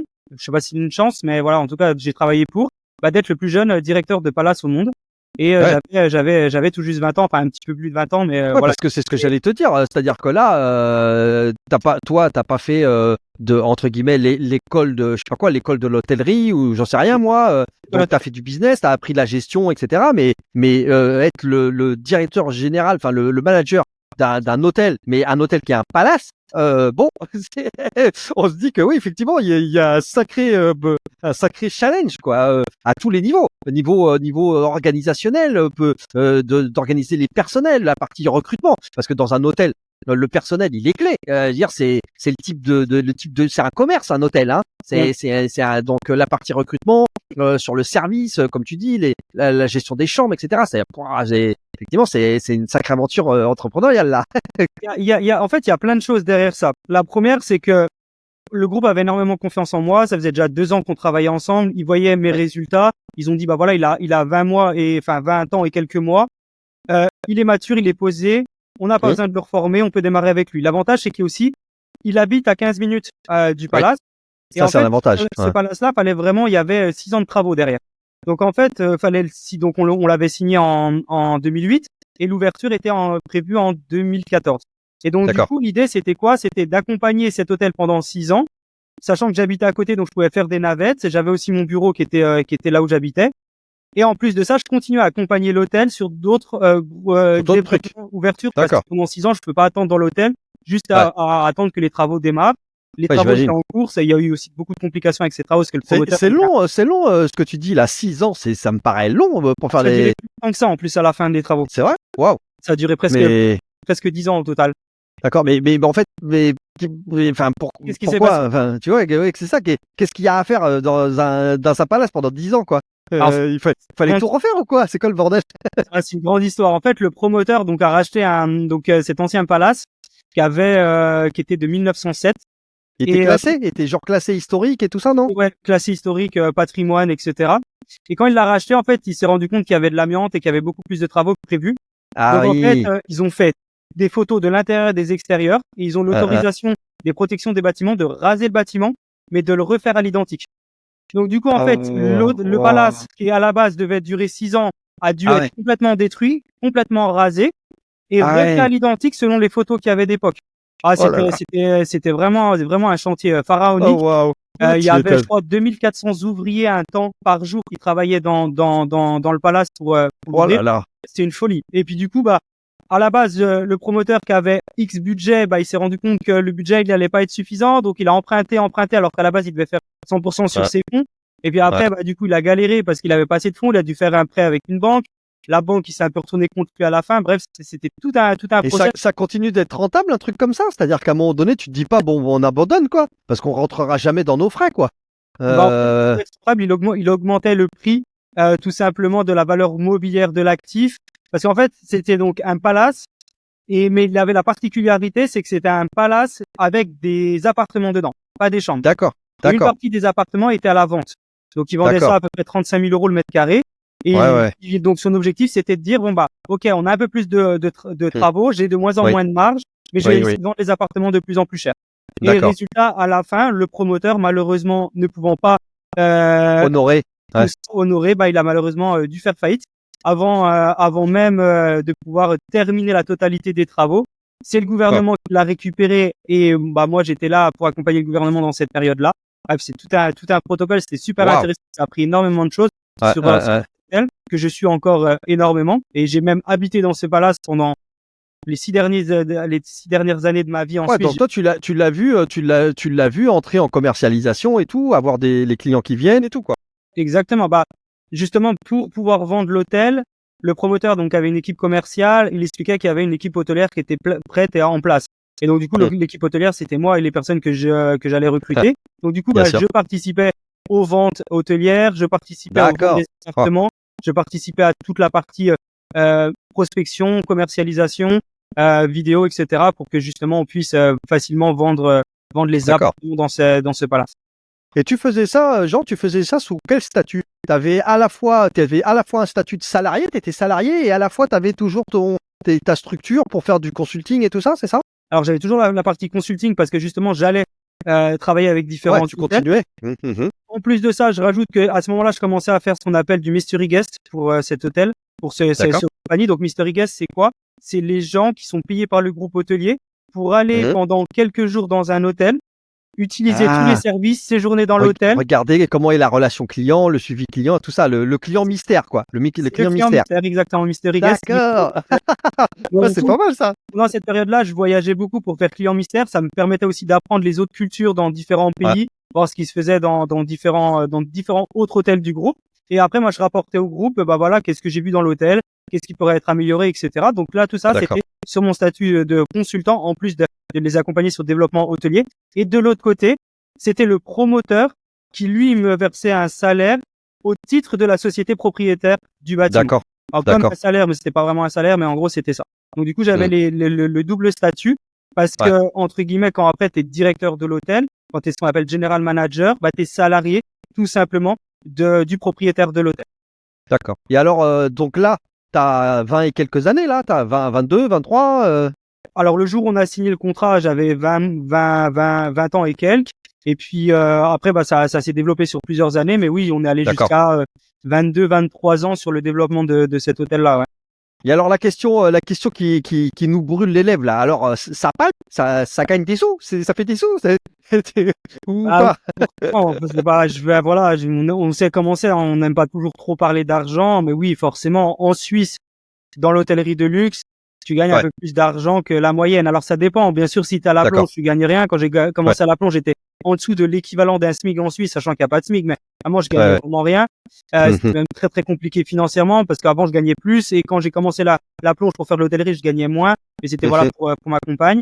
Et puis après, bah, du coup, oui, forcément, la partie mystery guest, la partie consultant, plus la partie de general manager. Ouais, Ça je fait des commence sources de à gagner un peu. revenus, ouais. Ouais. C'était vraiment la folie et j'étais très content à ce moment-là. En plus, bah, j'étais logé dans les hôtels. Donc, en gros, le peu d'argent que je gagnais, c'était que de l'argent de poche. Je mangeais Ah, dans ça, les c'est cool. hôtels. Enfin, C'est cool. j'avais vraiment zéro dépense. Ils prenaient en charge mes assurances. Enfin, tout était payé. Donc, en gros, le peu d'argent que je gagnais, bah, c'était 100% dans ma poche. Donc, du coup, j'économisais énormément d'argent. Et c'est là où, au bout d'un moment, bah, j'ai dit, bah, OK. Je t'amène à ça. Je voulais Ouais, savoir, je justement. vois. Alors, quand est-ce qu'il y a de l'investissement qui débarque, là? Quand est-ce que tu À te ce mets moment-là, à... je me dis bon, on est dans la période de 2017-2018 et je Yep. me dis bon, voilà, ça me fait maintenant bientôt 10 ans que je suis l'évolution de cet hôtel. Il Mhm. arrive en phase d'ouverture finalement, mais il y a encore des blocages avec la banque, etc., des problèmes juridiques. Mais j'ai bien gagné ma vie. C'est important d'avoir différentes sources de revenus. Qu'est-ce que je vais faire de cet argent-là? Donc, soit j'investis dans l'immobilier, ce que j'avais commencé à faire, soit j'essaie de faire d'autres choses. Et à ce moment-là, je me suis dit bon, on va essayer de trouver autre chose et on va essayer de se former, d'apprendre l'investissement. Et c'est comme ça que j'ai commencé à investir moi-même en bourse, D'accord. différentes choses. Je Ouais, suis assez tester autodidacte différentes choses. moi-même. D'accord. Pardon? Commencer à tester différentes choses, c'est ça? Exactement. Donc, j'ai testé différentes plateformes, différentes solutions, du trading sur du court terme, sur du long terme, des Ah, crypto-monnaies, vraiment différentes choses, l'immobilier, investir dans des startups. Bref, j'ai commencé d'accord. vraiment à faire différentes choses. Beaucoup de choses qui n'ont pas fonctionné parce que j'étais pas assez bien formé, parce que En je me même suis temps, on apprend, voilà, c'est ça. Et t'apprenais comment? T'étais genre YouTube, des livres? Comment tu faisais pour te former? YouTube beaucoup parce que je suis pas du tout livre et je D'accord. regardais énormément de choses sur YouTube D'accord. et je regardais des personnes qui me faisaient voilà qui donnaient de la valeur sur YouTube et qui étaient assez impressionnants et donc du coup je Mhm. regardais beaucoup, je mangeais des vidéos YouTube à fond où je les écoutais quand j'allais faire du sport, quand j'allais me promener ou quoi que ce soit et je mangeais un maximum de vidéos pour monter en compétence et ce qui m'a lancé vraiment dans l'investissement c'est Kiyosaki. Je pense que tu connais Kiyosaki avec Ouais. son livre Père riche, Père Père, pauvre. Et c'est là, riche, en père fait, où pauvre, ouais. j'ai eu un déclic et j'ai dit, mais en fait, il faut que j'investisse. C'est bien Mhm. d'être salarié ou de gagner de la vie avec du consulting, Ouais. mais à un moment, Faut générer du capital. c'est J'ai eu en interview Carlos Diaz, le célèbre entrepreneur de la Silicon Valley français qui est installé là-bas et qui, au cours de l'interview, dit en fait, le seul truc qu'il faut avoir en tête tous les jours, c'est combien de capital je crée, quoi. Et il faut que je crée du capital. Parce que se faire rémunérer, avoir des gros salaires et tout ça, ça ne sert à rien, quoi. Ce qu'il faut, c'est du capital. Donc des parts d'associés. Là, bon, lui, là-bas, il explique que dans la Silicon Valley, en fait, tout le monde veut des parts, en fait. Les salariés, ils en ont rien à cirer du package salaire, en fait, parce que ça part tout dans les dépenses courantes. Par contre, ils veulent des actions, ils veulent des parts, ils veulent participer à la création de la startup. Et il oui, expliquait ça très bien en disant le capital, il faut que tous les jours vous ayez créé du capital, quoi. c'est Ça ça. crée de la valeur. Sinon, si c'est de la rémunération, ça crée pas de capital, ça crée pas de valeur. Alors, ça permet de mettre un peu d'argent de côté, ça permet Ouais. de payer les factures et de se sentir C'est bien, ça, mais au bout d'un c'est ça. moment, le problème, c'est que bah, tu es limité. Il y a de l'inflation, il y a des choses, et puis l'argent, quand il est sur le compte, il dort. Donc, c'est toujours pareil, autant l'investir et qui sert à certaines personnes. Donc, à ce moment-là, je commence à investir, je perds, mais comme on dit si bien sur ton podcast, je ne perds jamais, donc j'ai Hein. beaucoup appris surtout. Donc, soit C'est j'ai ça. gagné, soit j'ai appris, mais en tout cas, j'ai appris beaucoup de choses. Et du coup, j'ai continué à dire, bah bon, ok, faut que je me forme encore mieux. Donc, je me suis beaucoup formé au trading seul. Tu t'es Euh, acheté des formations, toi? Tu t'es payé des formations ou non, jamais? En fait, maintenant, si c'était à refaire, peut-être je paierais des formations parce que j'avais les fonds nécessaires. Mais en fait, j'étais un peu trop têtu et Ouais. dans ma tête, c'était en fait, j'ai toujours appris moi-même, Ouais, par toi-même. autodidacte à fond. Mmh. Donc, vas-y, Mmh. apprends. Mais qu'est-ce Ouais. que c'était stupide parce que bah j'aurais fait moins d'erreurs, je serais allé plus vite. Et ok, ça m'aurait coûté de l'argent, mais j'étais un petit peu aussi peut-être un petit peu grippe-sous, donc je voulais faire mes économies et tout. Mais en fait, j'ai rien économisé. C'est un vrai sujet, ça, hein. Le sujet de la pour les entrepreneurs qui nous écoutent, c'est le sujet d'investir en soi-même, Ouais. d'investir sur des formations, etc. Il faut bien avoir conscience que la vitesse, c'est une dimension qui est clé dans un business, dans un entrepreneuriat, quoi. C'est-à-dire que effectivement, se mettre en action et exécuter, bon bah c'est déjà la base de l'entrepreneur, il faut le faire. Mais la vitesse c'est clé, quoi. Et aujourd'hui, on a trop envie que les choses arrivent vite, alors que en gros, ça met du temps, tout met beaucoup de temps et beaucoup plus de temps que ce qu'on avait prévu. Et donc, le seul moyen je dirais, de gommer un peu ce temps long, eh ben, c'est de se former, quoi. Parce que ça te donne, c'est de se former, de se connecter, de rencontrer des gens. Oui. Parce que quand tu rencontres des gens qui sont meilleurs, plus forts que toi, ou etc., bah, en fait, ils te font gagner énormément de temps. Parce qu'ils sont déjà passés par les chemins que tu vas traverser. Mais en fait, ça a l'air tout con. Mais parfois, tu vois, on voit passer, une rencontre d'entrepreneurs, un mastermind, tu vois, un mastermind d'entrepreneurs. Ouais, ça coûte 5 000 balles, ça coûte 10 000 balles. Bah ouais, mais le problème, c'est que 10 000 balles, si tu vas mettre 8 ans à atteindre le truc que tu pourrais, tu vois, obtenir en ayant passé, je sais pas, une journée, 2 jours, 3 jours, avec un mastermind, avec des entrepreneurs qui sont déjà passés par le chemin que tu es en train d'emprunter, bah en fait, tes 10 000 euros, ils en valent 100 000, ils en valent 1 million, quoi. C'est ça le truc. Mais Et on ça, dit c'est un truc, c'est pas facile à analyser. appréhender et à comprendre et à voilà, lâcher les chiens, à se dire bon allez, je lâche un billet et j'investis, quoi. Et on dit souvent dans le cadre de l'investissement, de la formation ou même du business en général que la vitesse bat l'argent. Que la Oui. vitesse c'est plus important de l'argent. Et si demain, je te dis, et je sais parce que dans une des boîtes, c'est ce qu'on propose, je te dis, tiens, Patrick, investis 15 000 euros dans cet actif-là. Nous, on te crée une boîte de A à Z clé en main. Et dans 3 mois, ta boîte, elle fait 3K par mois. Bah, en fait, soit tu te dis, OK, mais je vais tout faire moi-même, mais t'en as pour 3 ans sans la garantie d'y arriver. Ah Soit bah exactement. et en fait, Ouais. tu l'as. Et en fait, au bout d'un moment, tu te dis, OK, 15 000 euros, c'est cher. Mais en fait, comme je vais gagner du temps et en plus, j'ai la garantie de réussir, bah, en fait, je mets cet argent. Et en fait, souvent, c'est là où on dit que la vitesse bat l'argent, c'est qu'en fait, à partir du moment où on peut aller plus vite pour faire quelque chose, on est prêt à payer plus cher. Je sais pas, tu prends par exemple, ne serait-ce que, il y a plein de choses qui nous permettent de faire gagner du temps et faire économiser de l'argent ou d'aller plus vite et on paye. Je sais pas, tu prends le télépéage en France, Ouais. c'est un peu plus cher. Mais il y a plein de gens qui le prennent. Pourquoi? Parce que ça leur permet d'aller plus vite et ça leur permet d'être plus, que ça soit plus facile. C'est Et ça. donc, l'argent vraiment bat la vitesse. Et donc, moi, j'étais un petit peu pas malin. Je me suis dit, oh non, mais je vais y arriver seul. Et, Ouais, j'ai- t'apprenais, tu faisais tes armes d'entrepreneur, hein, aussi. et ouais, d'entrepreneurs têtus comme souvent les entrepreneurs sont. Mais j'aurais pas dû faire comme ça. Mais voilà, c'est pas grave. En tout cas, j'ai appris beaucoup de choses. Tu Et, sais, Jean, c'est pas très grave parce que si je fais une petite parenthèse sur ce que moi j'ai vécu, tu sais, moi j'ai raté beaucoup d'opportunités parce que j'étais comme toi têtu et j'ai pas compris un truc qui est quand même basique, c'est que 100% de zéro, eh ben ça fait zéro. Et c'est donc clair. moi j'ai raté mon gars, si je te disais, j'ai raté plein d'opportunités de rachat, de vente, de collaboration business, etc. parce que je ne voulais pas céder sur le 100% de mes parts, tu vois, de mes actions, quoi. Je voulais garder ma boîte et le pouvoir. Et en fait, mais laisse tomber. J'ai raté des trucs. Il faudrait que je le raconte ça d'ailleurs un jour. J'ai raté une entrée au second marché, hein, une entrée en bourse, quoi. Parce que j'ai pas voulu m'associer parce que en fait dans le montage financier, eh ben j'étais la structure qui avait la meilleure santé, si tu veux, financière. Et c'est moi qui me faisais racheter. Et en fait, je le supportais pas, tu vois. Je disais, mais bordel, c'est moi qui ai la meilleure santé financière. Je viens comme une pièce constitutive du groupe qui va rentrer en bourse. Et c'est moi qui me fais racheter. Et en fait, je voulais pas céder. Et en fait, j'ai été con. Parce que j'ai raté cette opportunité-là. Le groupe est rentré en bourse. Ils ont explosé. Ils ont cartonné. Et tu vois, et j'ai pas compris. Plusieurs fois de suite. J'ai raté une levée de fonds. J'ai raté un investissement en bourse, etc. Parce que j'avais pas capté que la propriété de tes parts, ça vaut rien. Si elles ont pas de valeur, ça sert à rien. En fait, souvent, je pense que les entrepreneurs, c'est quand même des machines, hein, on va pas se mentir, les entrepreneurs et bah bien sûr on s'inclut dedans tous les deux, Patrick, c'est des machines, c'est des gens qui sont assez smart, qui prennent des décisions rapides, mais ils ont énormément d'ego. Et le problème c'est que quand t'as d'ego, bah souvent ton ego il est parfois un peu mal placé et du coup tu tapes à côté sur des choses où tu te dis après j'aurais pas dû faire comme ça. Mais ça fait partie aussi, c'est pour ça qu'il y a des choses qui marchent mieux quand t'es entrepreneur, c'est parce qu'aussi t'en as.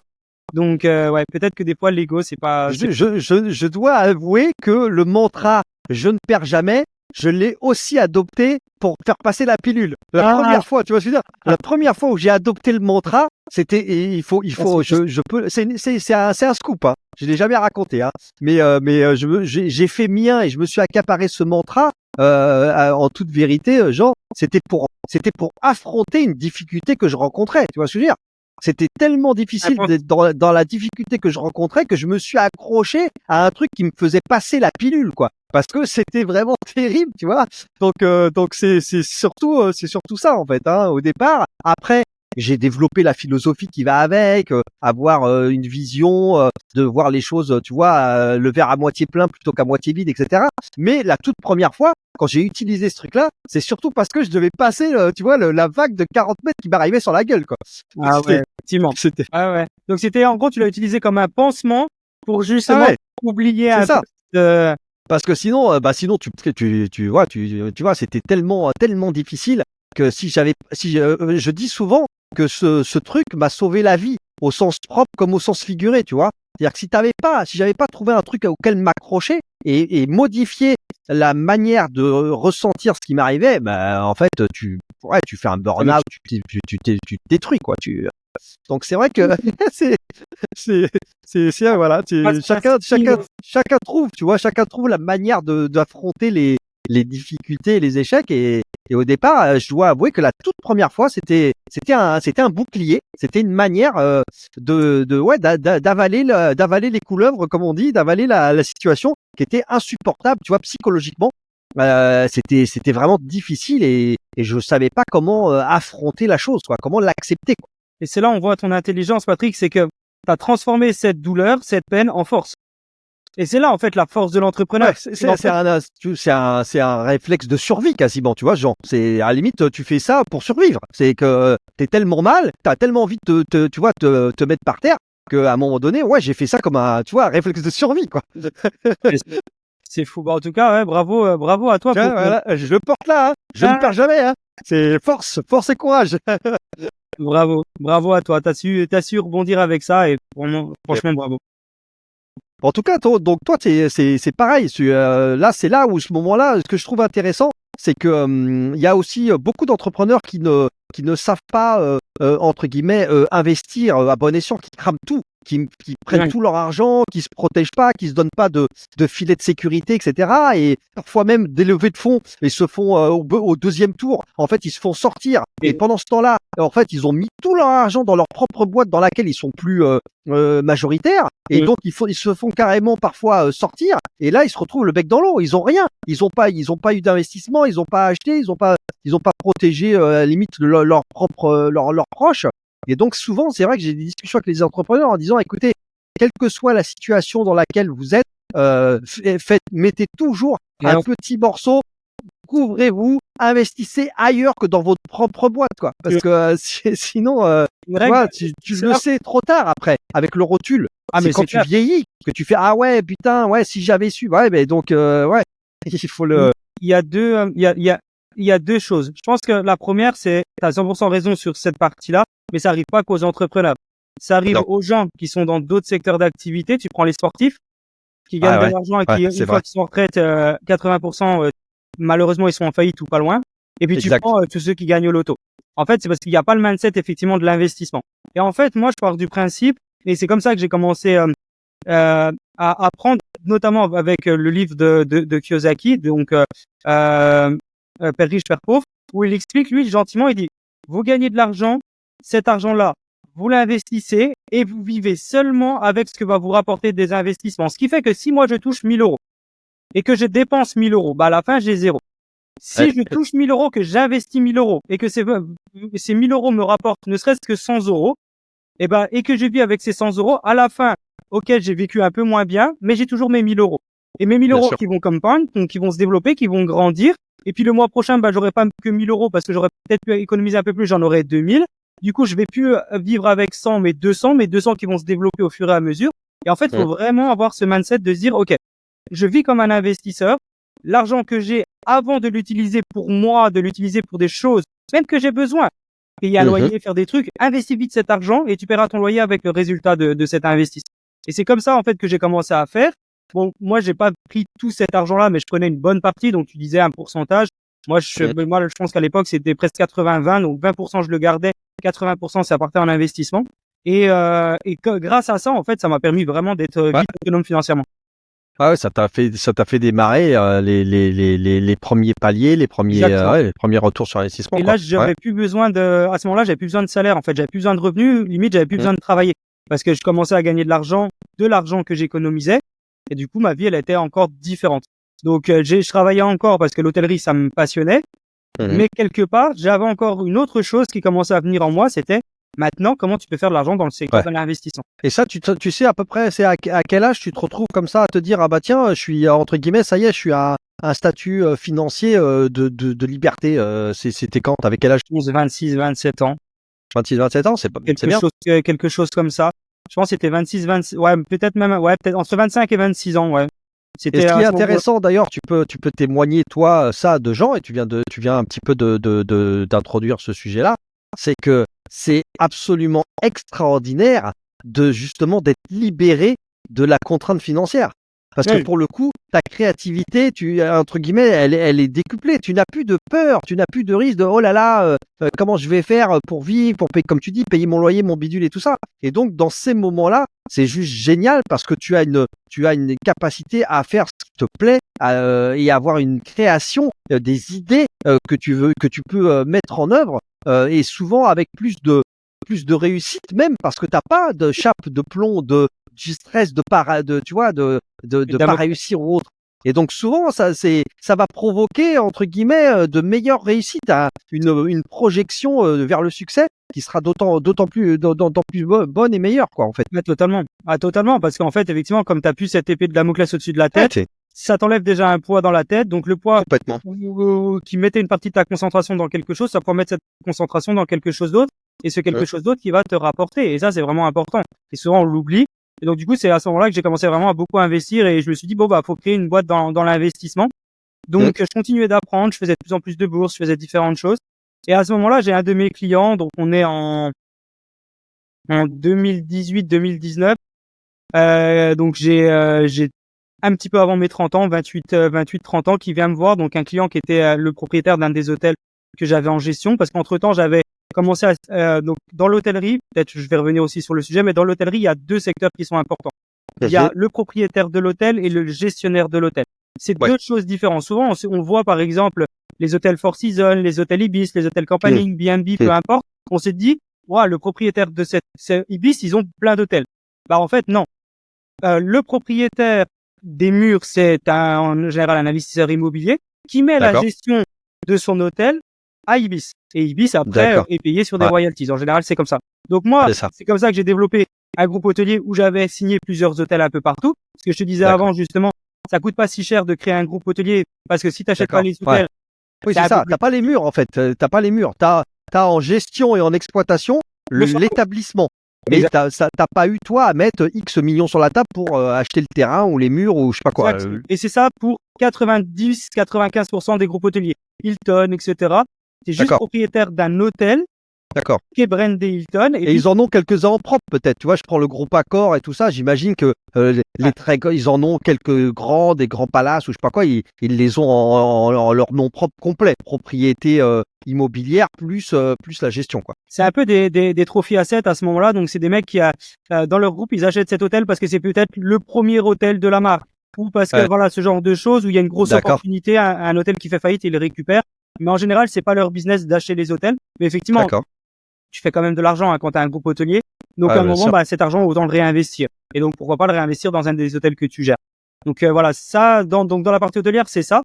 Et donc, du coup, je travaillais, donc, je signais des contrats avec des propriétaires d'hôtels, dont un propriétaire russe. À l'époque, il n'y avait pas de problème en Russie, je précise. Et donc, du coup, un propriétaire russe, et voilà, on parle beaucoup. Lui, comme il veut investir dans la crypto, donc on est en 2018, 2019. Je venais de gagner pas mal d'argent avec le bull market de fin 2017. Et je lui dis bah moi j'investis un petit peu, j'ai des cryptos et tout.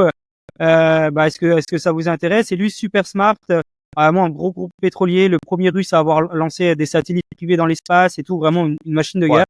Très Et grosse fortune là. Ouais, ouais, très grosse grosse fortune, je pense estimée à pas loin de 30 milliards, quelque chose comme ça, 25-30 milliards. Et du coup, il est beaucoup investi dans l'hôtellerie. Il a des villas entières en Russie, enfin vraiment une machine.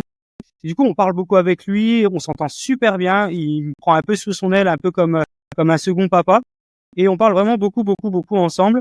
Et au bout d'un moment, il me dit, bah Jean, franchement, moi, il avait aussi un hôtel en Suisse. Il me dit, bah moi actuellement, je mets mon argent en gestion chez Julius Baer et D'accord. UBS, donc deux banques suisses dans lesquelles je mets de l'argent. Mais j'aimerais bien te confier un petit peu d'argent parce que voilà, tu trades, tu montres que tu as des résultats en trading, tu montres que tu as des résultats D'accord. dans l'investissement. Waouh. Fais-le un peu pour moi. Cool. J'ai dit ouais, bah c'est ce que je me suis Ouais. dit. Je me suis dit cool et moi comme bah y a rien qui me fait peur, j'ai dit vas-y, je me tente, on y va. Donc on commence, on met un petit peu d'argent, donc ça commence par 10 000 euros. Donc il met son argent, on trade. Et quand c'est comme ça, c'est pas du tout un montage de fonds d'investissement. Non, c'est juste de la gestion en portefeuille, quoi. La gestion d'actifs en portefeueuille. Il te confie un montant à gérer, en fait. C'est ça, il met de l'argent chez un broker. D'accord. Donc un broker, c'est c'est la personne qui est entre l'investisseur et la personne qui va mettre qui va investir en bourse. Et ce broker-là, en gros, c'est l'intermédiaire. Donc il met de l'argent chez un broker et il me dit bah maintenant qu'il y a l'argent dans le broker, je te donne mes accès et il investit pour moi. Fais tourner. Pas de montage, rien du tout, vraiment c'est truc très familial. Je dis OK, bah on y va. Donc il gagne de l'argent, il est super content. Et puis il me dit bon bah maintenant maintenant je lui faisais ça gratuitement pour lui pour aussi lui. Et quand tu fais ça, tu investis genre en bourse, c'est des actions, c'est de la crypto, c'est quand? Ouais. Action crypto, 50-50. D'accord. Lui, il était. Après, on continue, mais t'as acheté le Bitcoin le moins cher, à combien il était? 3500 €. Ah, putain. Et je l'ai pas acheté, enfin, même un petit peu avant. Et là où j'ai pu vraiment faire le meilleur coup, c'est quand j'ai investi dans le Bitcoin en plein Covid. Ah ouais? Parce qu'en plein Covid, en fait, il est redescendu sur une résistance. Et je me suis dit, s'il tape cette résistance, j'en mets une blinde. Il est descendu à 3004, 3005, quelque chose comme ça, alors que j'en avais déjà acheté avant. Je dis, non, mais attends, à ce prix-là, le Bitcoin, mais c'est les seuls. Et en fait, il y a tout qui se cassait la gueule parce que, c'était le Covid, le pétrole, était même à un moment, on te payait pour acheter du pétrole pendant quelques minutes et tout. Moi, j'ai mis beaucoup d'argent dans le Bitcoin et genre, 6 mois après, ça avait c'était remonté à plus de 20 000 et tout. Je me suis dit, bah voilà, formidable. Donc ouais, c'était le moment où j'en avais. Là, sur un coup comme ça, tu génères des millions? Non, ça dépend combien tu investis, c'est toujours pareil. Oui, tu peux investir, tu peux faire quelques millions, mais comme dans l'investissement, la clé de base, c'est de diversifier tes investissements et pas tout mettre au même endroit. Bah forcément, j'avais pas mis tout mon argent là-dedans, sachant que j'avais de l'immobilier, j'avais d'autres choses. Mais j'ai gagné quand même pas mal d'argent. J'ai fait un bon x20 pendant cette période-là. Une fois que j'ai fait x20, même si je voyais le Bitcoin continuer de monter, ce que j'ai fait, c'est que j'ai revendu. Donc il y avait le Bitcoin, mais il y avait aussi d'autres crypto-monnaies qui étaient beaucoup plus, qui avaient eu un effet de levier beaucoup plus gros. Et au total, c'était quelque chose comme x20. Donc super intéressant. Et donc lui, il commençait aussi à gagner pas mal d'argent. Il m'a dit investis pour moi et tout. Donc on faisait de la bourse, des cryptos. Et puis il commençait à gagner de l'argent. Il me dit je vais te payer pour ça. Je lui dis ouais, mais moi j'ai aucune possibilité de vous faire une facture. C'est ça, j'ai pas de mandat de gestion financière, etc. quoi. Et là il me dit mais Jean, on va faire une boîte ensemble. En fait non, je le pousse un peu. Je dis là, il me dit mais qu'est-ce qu'on peut faire? Et là on était, je venais d'aller le récupérer à l'aéroport de Zurich. Et je le ramenais dans un de ses palaces. Tu parles anglais quand c'est comme ça avec lui? Il parle anglais? J'avais commencé à apprendre le russe, mais malheureusement, mon russe n'était pas encore assez bon pour faire du business. Bon, il est toujours pas, parce que j'ai abandonné depuis, mais voilà, j'avais commencé pour mes clients russes, notamment d'apprendre le russe. Du coup, on parle en anglais, on parle, et on a à peu près 3 heures de route pour rentrer à son hôtel. Et du coup, il me dit j'ai vu les résultats, c'est cool. Attends, je vais te payer pour ça et tout. Je dis moi je peux pas. Faut qu'on trouve une solution. Pas de possibilité juridique, contractuelle de faire ça. Je lui ai dit, venez, on crée une société 50-50. Et cette société-là, vous mettez les fonds dedans. Moi, je gère vos fonds. Et puis, on fait 50-50 sur les bénéfices. il me dit, bah, vu l'argent que tu gagnes, même si tu fais 50-50 sur les bénéfices, je serais toujours largement gagnant. Et donc, du coup, on a commencé à réfléchir à quel était le meilleur statut juridique et la meilleure structure. Suisse, c'était plus possible pour lui. C'était compliqué. On a commencé à regarder plusieurs pays. On s'est dit, OK, à ce moment-là, ça commençait à bien me prendre. C'était Dubaï. Donc là, on était en 2019. D'accord. Et il me dit, OK, on va se lancer à Dubaï. Moi, j'ai des comptes à Dubaï. Ça m'arrange. Comme ça, l'argent qu'il y a sur les comptes à Dubaï, tu peux récupérer. Ils peuvent servir à faire de l'investissement. Exactement. Ouais. Et ce client-là, qui est un petit peu comme moi, qui avait les yeux assez grands, il me dit, qu'est-ce qu'on fait? On fait un fonds d'investissement. Voilà, j'ai commencé à regarder. On a fait des calls avec plusieurs avocats là-bas. Qu'est-ce qu'on peut faire? Et là, directement, il dit, on se parle et on se dit, on va faire directement une banque d'investissement. Donc ça, c'était 2019. Et on a travaillé jusqu'à janvier 2020 pour l'ouverture d'une banque d'investissement à Dubaï. Oh. Et la banque d'investissement à Dubaï, donc elle avait pour objectif d'être 100% dans les actifs blockchain. Donc 100% tout ce qui est actifs Web3, crypto, tokenisation. Pas d'immobilier, pas d'actions, pas de l'environnement blockchain. OK. Pourquoi? Parce que lui, il commençait à être fan en crypto. On avait gagné un peu d'argent avec les cryptos. Il s'est dit, allez, crypto à fond. D'accord. Ouais. J'ai dit, OK, vas-y, go. Donc, du coup, il met beaucoup d'argent. Je vais pas sortir là les sommes, mais 100 millions. Il met vraiment beaucoup, beaucoup d'argent pour qu'on ait une licence bancaire. Donc, la licence bancaire, là, tout le monde peut le regarder. À l'époque, c'était 6 millions pour avoir une licence bancaire, pour faire la structure, etc. Donc, il met 6 millions. Il est chaud, il est déterminé. Et sauf qu'à l'époque, là-bas, les cryptos, c'était complètement interdit à Dubaï. Ah, d'accord. Et du coup... C'est plus le cas, là, maintenant. Non, je vais t'expliquer pourquoi. Tu vas vite comprendre. Et en fait, en janvier 2020, c'était complètement interdit. Un petit peu avant, c'était aussi encore plus interdit. Et nous, on commence à parler. Et là-bas, il y a des personnes de l'État qui disent c'est interdit, mais votre business model, vous avez les fonds, vous nous avez prouvé avec votre track record que vous êtes capable de faire, vous avez de l'hôtellerie, bref. Quand il dit vous, c'est moi et le client. Ouais, c'est ça. Vous avez des garanties. En fait, c'est des garanties, en fait. Aussi bien garantie financière que garantie déjà de résultats de ce qu'on a fait avant. C'est ça. On comprend pas les cryptos, mais on vous laisse faire. On va vous surveiller. Une sorte de dérogation, en fait. Une sorte de dérogation. On va pas vous donner une licence bancaire, une licence de banque d'investissement directement. On va vous laisser travailler pendant 2 ans. Et pendant cette période-là, on va vous auditer quotidiennement, toutes les semaines, tous les mois, pour voir un peu vos résultats, ce que vous faites, pour voir si effectivement c'est bien et que ça peut être utile pour le pays et autorisé. D'accord. Donc, pendant 2 ans, on traite, on leur envoie nos résultats, on fait tout. On est transparent, mais sur la totalité des choses. Et 2 ans après, janvier 2022, ils nous disent, OK, votre business est incroyable, mais on ne donne pas l'autorisation de la banque d'investissement. Là, on dit, qu'est-ce qui se passe? Mais ils sont complètement malades. On leur en parle, on avait déposé, il y avait des fonds qui avaient été déposés, il y avait des clients qui avaient généré des revenus et tout. Mais qu'est-ce qu'on fait? On doit fermer? Comment ça se passe? Vous closez et vous remboursez les gens qui ont mis de l'argent, parce que quand tu as une banque d'investissement, c'est pas ton argent. C'est des gens qui mettent de l'argent dedans. Oui, tu l'as en gestion pour le compte des clients, quoi. Ouais, bien sûr. Exactement. Donc toi, la valeur de ta boîte, elle est pas aussi énorme que si c'était une vraie banque, mais elle est quand même super intéressante. Et là, on se dit avec notre client, mais on est en train de se faire, qu'est-ce qui se passe? On est en train de se faire avoir. On est en train de se faire avoir, là. C'est pas ça un truc. Et en fait, on ferme. Et 3 mois après, oh là là. les crypto-monnaies sont autorisées à Dubaï. Ouais. Et la personne qui nous s'est occupée de notre audit, qui était un proche de l'émir de l'État, lance le même business model. Waouh. Et donc, du coup, on a bossé 2 ans. Alors, on a gagné un peu d'argent, on a fait des choses. Non, mais je vois très bien. On a facilité l'accès aux crypto-monnaies pour l'État de Dubaï. Mais on n'a pas pu se lancer. Et ils ont fait exactement la même chose avec la totalité du business. C'est ça. Vous les avez éduqués, en fait. Vous avez tout monté le concept. Et puis derrière, oh là là. Et franchement, c'était très, très dur. Ah ouais, là, t'es dégoûté, là. Là, j'étais vraiment dégoûté, surtout qu'on commençait à faire de plus en plus d'argent et que là, avec un des clients, on avait pour objectif de racheter le palace que j'avais récupéré en 2008 en gestion comme directeur, qui venait d'être mis en faillite à cause du promoteur qui n'arrivait pas à terminer les travaux. Ouais. Ah oui, tout à fait. Pour objectif de racheter cet hôtel. Yes. Et du coup, là, une partie de l'argent, donc mon investisseur russe et l'argent qu'on avait gagné, on devait racheter cet hôtel-là qui était en ce moment-là, qui commençait à partir en faillite, en bankruptcy. Et donc du coup, bah du coup, j'ai pas pu faire cette partie-là. Et j'étais Comment t'accuses le coup là quand il t'arrive un truc comme ça? Tu fais quoi? Tu descends une bouteille de vodka avec le gars là, avec avec le le russe? client. Alors lui, il boit beaucoup de la vodka, et c'est vrai ça. Et moi, je continue à- Ah oui, ça arrive ça.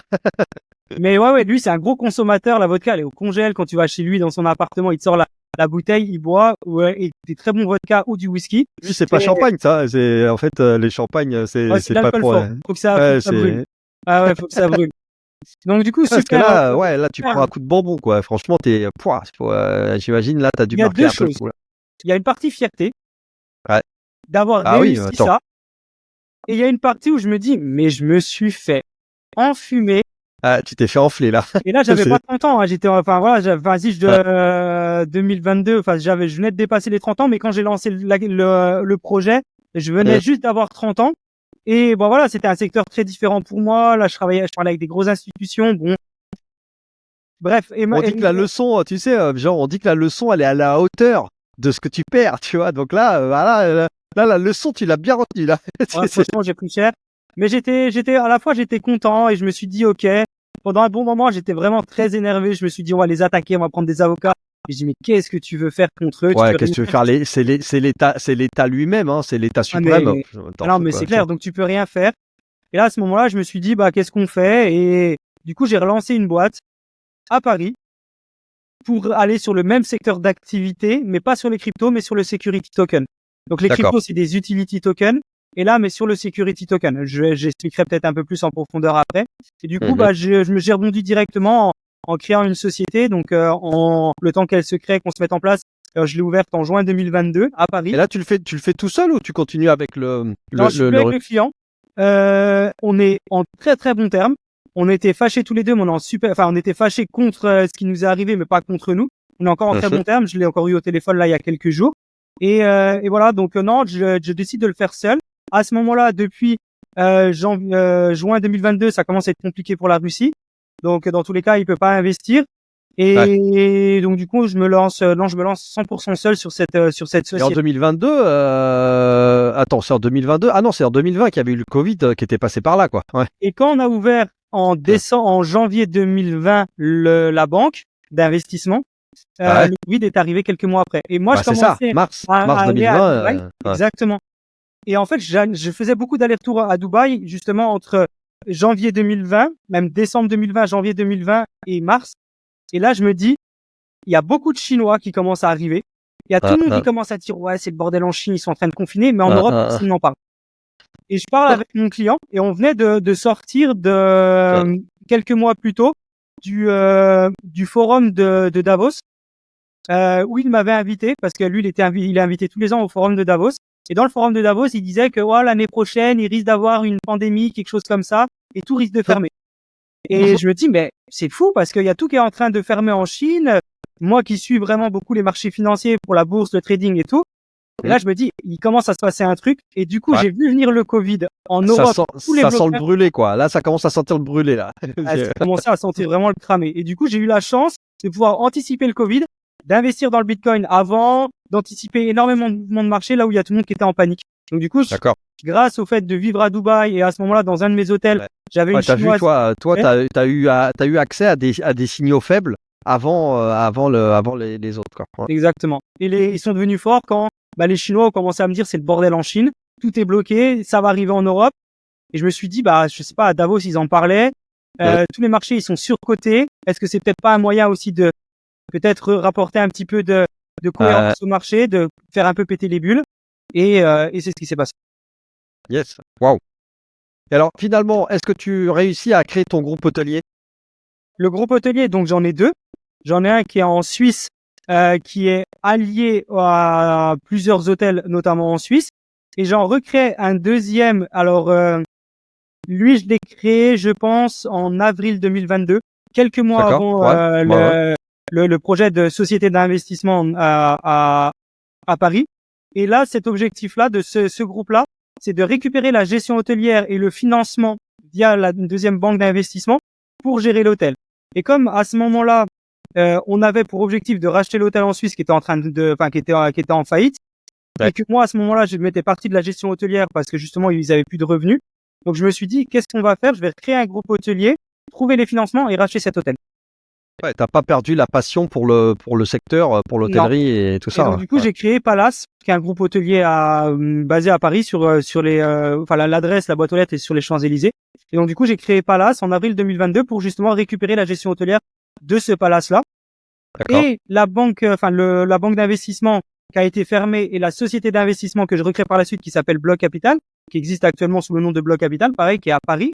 Elle a pour objectif d'aller lever des fonds, chercher des fonds pour aller pour commencer un premier projet qui est quoi? Racheter cet hôtel au gouvernement suisse, parce qu'à ce moment-là, c'est le gouvernement suisse qui récupère la gestion de l'hôtel, parce que bah du coup, le promoteur fait faillite. Ouais, il est en faillite, quoi. Le truc il est en faillite. Il est complètement en faillite. C'est le gouvernement qui le récupère. Et à ce moment-là, qu'est-ce qui se passe? Le gouvernement m'appelle et me dit, bah voilà, le bâtiment est en faillite, retrouvez-nous des investisseurs. Et moi, je dis, bah au lieu de trouver des investisseurs, je vais chercher des investisseurs qui veulent bien racheter le produit, mais qui veulent me redonner la gestion hôtelière comme c'était le cas avant, pour pas perdre tout le temps que j'ai fait à développer cet hôtel. Enfin, ce palace. Alors, il y a une question que tu peux peut-être éclairer pour les auditeurs et pour moi aussi, ça m'intéresse. C'est quand on a une liberté financière qu'on acquiert avec les investissements, etc. Entre guillemets, comment on fait et comment tu fais pour continuer à avoir envie de faire des projets, de faire des revenus, d'autres revenus, etc. Parce que tu pourrais te dire, bon, bah, ça y est, je suis arrivé, quoi. Enfin, j'ai investi, j'ai bidule, j'ai du parc, du truc, j'ai de l'argent, de la bourse, de l'immobilier, ça tourne. Et en gros, bah, je pourrais avoir une vie de loisirs.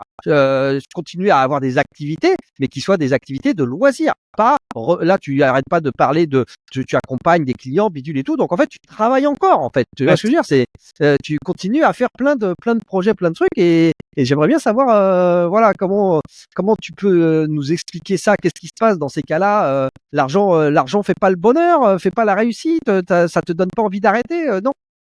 Je pense pas que l'argent, ça soit une question d'argent à ce moment-là.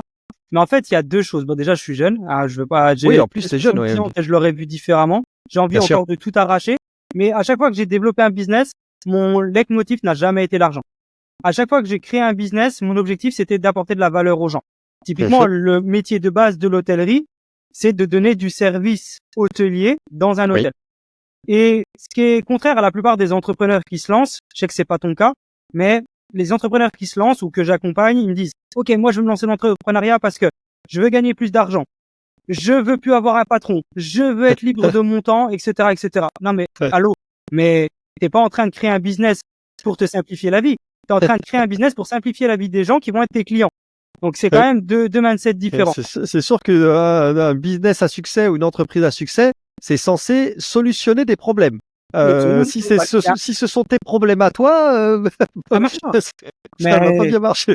Et donc, du coup, la plupart des jeunes entrepreneurs qui se lancent ou des gens qui comprennent pas vraiment l'objectif d'être entrepreneur, bah, c'est ça. Et moi, donc, mon objectif, c'était toujours d'apporter de la valeur aux gens, d'aider les gens, d'accompagner les gens. Et en plus, j'ai un problème. C'est, bon, le problème de beaucoup d'entrepreneurs un peu multicasquettes, c'est que je suis un peu hyperactif, quoi. Et donc, du coup, j'ai besoin, faut que ça push, faut que ça aille de partout. Bon, des fois, ça va un peu partout. Et donc, du coup, j'ai besoin vraiment d'être toujours en prise. Et sinon, j'ai l'impression de pas être utile, je m'ennuie. Et quand c'est comme ça, je me dis, bon, bah, qu'est-ce que je fais? Et si je resterais à la maison à rien faire et à partir en vacances, oh là là, la tuile. Donc, il y a toujours le rêve avec ta compagne de créer le groupe hôtelier, là? Bah, le problème, c'est qu'entre-temps, on s'est séparés. Ah, t'as raté, pardon. On s'est séparés après 12 ans de vie commune. On commençait justement à récupérer la direction de plusieurs hôtels. Et le problème, c'est qu'elle me voyait jamais. Je travaillais beaucoup. Ah, c'est ça. J'allais te demander si tu avais le recul pour analyser l'événement en question par rapport. C'est au prisme de ton activité, de tout ça que ça a du mal à tenir. Si en plus tu te déplaçais beaucoup, tu voyageais beaucoup. Et 100% de ma vie, je le donnais à mon travail. Et j'ai complètement délaissé cette partie-là ou une grosse partie. J'ai jamais réussi à trouver l'équilibre, même encore maintenant, entre la vie perso et la vie pro. Ce qui est le problème de quelques entrepreneurs, mais en tout cas, ce qui est vraiment le mien. Et comme du coup, mon objectif, c'était trouver des solutions, apporter de la valeur aux gens. Bah, du coup, j'étais très focus là-dedans. Et te focus là-dessus. Donc, après 12 ans de relation, de mes 18 à mes 30 ans, on a stoppé la relation. Et en même temps, ça avait une relation amoureuse qui avait démarré très jeune aussi. Donc voilà, c'est vrai que c'est pas toujours facile, évident, de quand ça démarre comme ça très très jeune, que t'as pas eu d'autres rencontres ou beaucoup d'autres rencontres. C'est sûr que c'est quelque chose qu'il faut réussir à entretenir au fil du temps, avec une évolution des sentiments. Puis alors, bon, de toute façon, le terreau de la vie d'entrepreneur est particulièrement rude Ouais, pour les relations familiales ou amoureuses, ou même amicales. Hein, totalement. clairement, quand on est à fond dans des dossiers qui sont en plein chantier, en plein lancement, en fait, il y a une notion qu'on évoque souvent, qui est la notion du rythme de croisière. Oui, oui. En fait, le rythme de croisière, il n'existe pas en fait, et donc ça crée des grosses différences avec des personnes qui elles ne sont peut-être pas dans un environnement d'entrepreneuriat et qui elles ont justement un rythme de croisière avec des routines, avec des trucs. Mais quand tu es en train de monter des business et quand c'est plusieurs, là, en Ouais, fait, t'es au détroit de Gibraltar, quoi. C'est le Cap Horn. C'est pas, tu vois, c'est pas du tout un lac, un long fleuve tranquille. Et ça s'accommode quand même assez mal de relations en tout genre, vraiment. Et toi, amicales, amoureuses et autres, quoi. justement, Patrick, comment tu as réussi à trouver cet équilibre et est-ce que tu l'as trouvé entre la vie perso et la vie pro? Tu as réussi, toi, à trouver cet équilibre à force? Écoute, moi j'ai un parcours avec une chance qui est que moi, mon conjoint, mon épouse, puisqu'on est mariés, je suis un vieux de la vieille génération X. Donc nous, on est mariés. Ce qui se passe, c'est que j'ai mon épouse qui n'est pas elle entrepreneur. Donc en fait, elle, si tu veux, elle a un rythme qui est tout à fait beaucoup plus calme, beaucoup plus serein que moi. On dit souvent d'ailleurs en rigolant tous les deux que moi je suis le ballon d'hélium et elle c'est la ficelle du ballon, parce qu'elle elle a les pieds sur terre, voilà, elle est cadre, elle travaille, elle est salariée et donc à la limite c'est même différent au point que c'est grâce à elle, c'est grâce à sa stabilité que entre guillemets moi j'ai fait le couillon et que j'entreprends voilà comme je le fais, parce que il y a cette espèce de pilier très robuste. Et donc après, c'est vrai que nous, on s'est rencontrés très jeunes aussi, et donc on a réussi à, si tu veux, à stabiliser. On s'est mariés, on a eu les enfants, etc. Donc, elle a connu mes toutes premières startups, la toute première startup que j'ai créée. Wow. On était déjà ensemble. Et là, laisse tomber. Là, je faisais du 7 heures, 3 heures du matin, tu vois, du lundi au dimanche. Donc du lundi au dimanche, 7 heures, hop, je travaillais, à 3 heures du matin, je m'arrêtais et je revenais à 7 heures. Bravo à elle, en tout cas, hein, parce que ça devait pas être facile. Bah, bravo à toi pour Donc, ce que tu faisais, mais aussi euh, bravo à elle d'avoir été patiente. mais c'est vrai que, tu vois, je lui rends souvent hommage et je le fais pas assez, mais j'ai eu de la chance d'avoir d'ailleurs aussi ça s'explique pas toujours, hein, tu vois, le sentiment amoureux, c'est une chance, il est resté là, ça se passe bien, on l'a peut-être entretenu, j'en sais rien, mais j'ai une chance inouïe. Donc moi, ça a pas, il y a eu quelques turbulences si tu veux, mais globalement, je trouve que waouh, c'est plutôt une chance inouïe que d'avoir eu comme ça quelqu'un de très très stable qui m'a laissé, oui, entre guillemets, jouer, c'est peut-être pas le mot, mais en tout cas qui me laisse, voilà, qui me laisse agir dans l'entrepreneuriat. Maintenant, si elle-même était entrepreneur, je pense que déjà le stress il serait différent, parce que tu dois assumer la vie de famille, hein, les enfants, etc. Et donc ça, c'est pas évident. Moi, je connais quelques couples d'entrepreneurs, les deux, et là, franchement, c'est très roller coaster. Hein, là, c'est très compliqué parce que il y a toujours des périodes de moins bien. Et quand ça va moins bien, le problème c'est que t'as pas de filet de protection. Ouais. Moi, dans le pire des cas, tu vois, quand t'es entrepreneur, moi je dis souvent, dans le pire du pire du pire, rien ne me rebute. S'il faut aller faire du McDo, serveur chez McDo, je fais serveur chez McDo, je m'en fous. Parce que pour le coup, dans ces cas-là, j'ai pas d'ego. C'est vaille que vaille, il faudra faire ce qu'il faut faire. Quand tu es les deux entrepreneurs, le problème c'est que t'as pas de chômage, t'as pas de protection, t'as pas de bidule, et là c'est notre paire de manches. Là c'est beaucoup plus compliqué. Donc ouais, je sais. Écoute, moi j'ai eu la chance de faire ça, et je pense que ça fonctionne parce que justement elle est pas entrepreneur, ce qui fait que tu vois, elle a sa propre carrière, ses propres envies, sa propre progression également, et donc ça c'est une sorte d'équilibre par rapport à moi qui suis un peu comme toi là, tout azimut avec beaucoup de projets. On est ce qu'on appelle des des multi-entrepreneurs. C'est même pas du serial entrepreneur parce que c'est pas des projets en série les uns après les autres, c'est en même temps. Moi, je dois avoir une petite douzaine de projets en même temps là. Donc quatre sociétés, 12 projets en même temps. Waouh, ouais, donc c'est sport. Mais après, je te dis, c'est très différent. Moi, j'adorerais faire une expérience presque de laboratoire de R&D sociologique en étant entrepreneur là maintenant dans les années 2024. Tu vois ce que je veux dire? Parce que moi j'ai vraiment eu la progression des outils. J'ai vu naître le web, j'ai vu naître le cloud, j'ai vu naître, tu vois, tous ces services, toutes ces technologies, les télécoms. Moi j'ai passé beaucoup de temps dans les télécoms.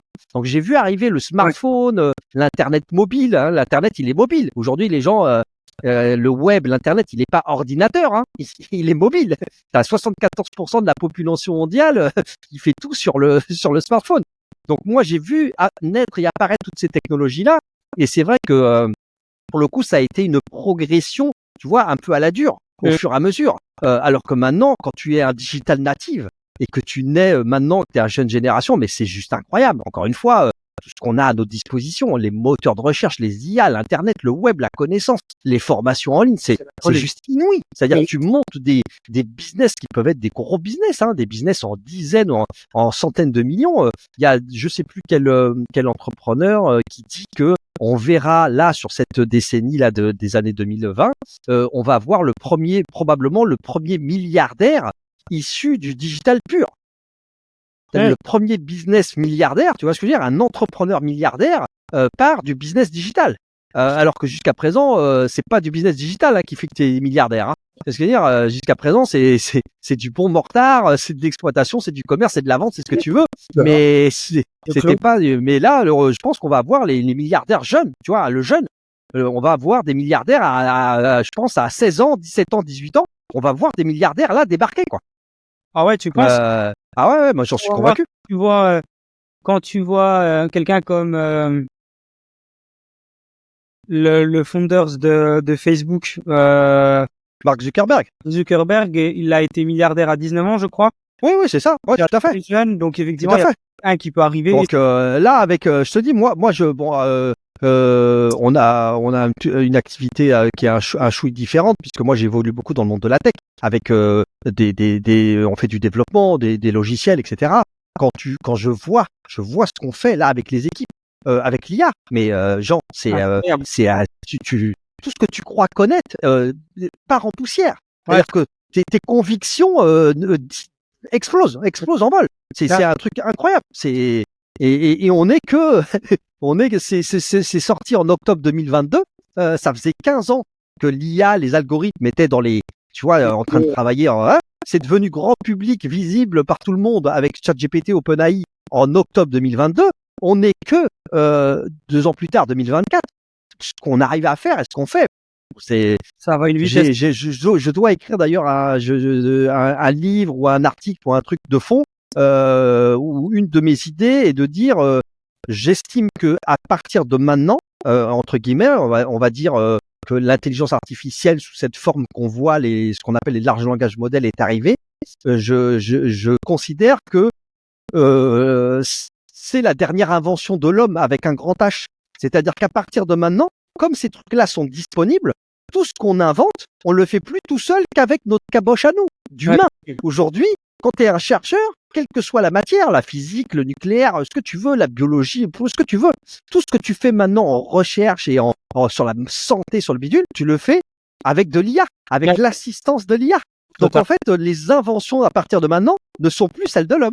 Ça va être celle d'un homme augmenté. Encore une fois, un homme ou une femme avec un grand H.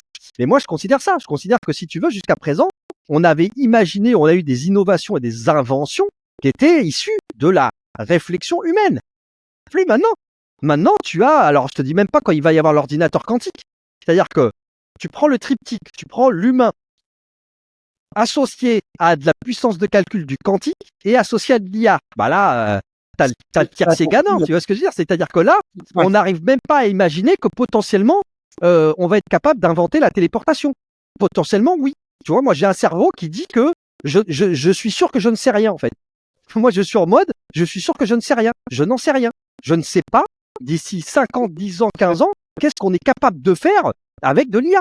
Et probablement, tu vois, tout à l'heure, on parlait de l'énergie illimitée, la fusion thermonucléaire, etc.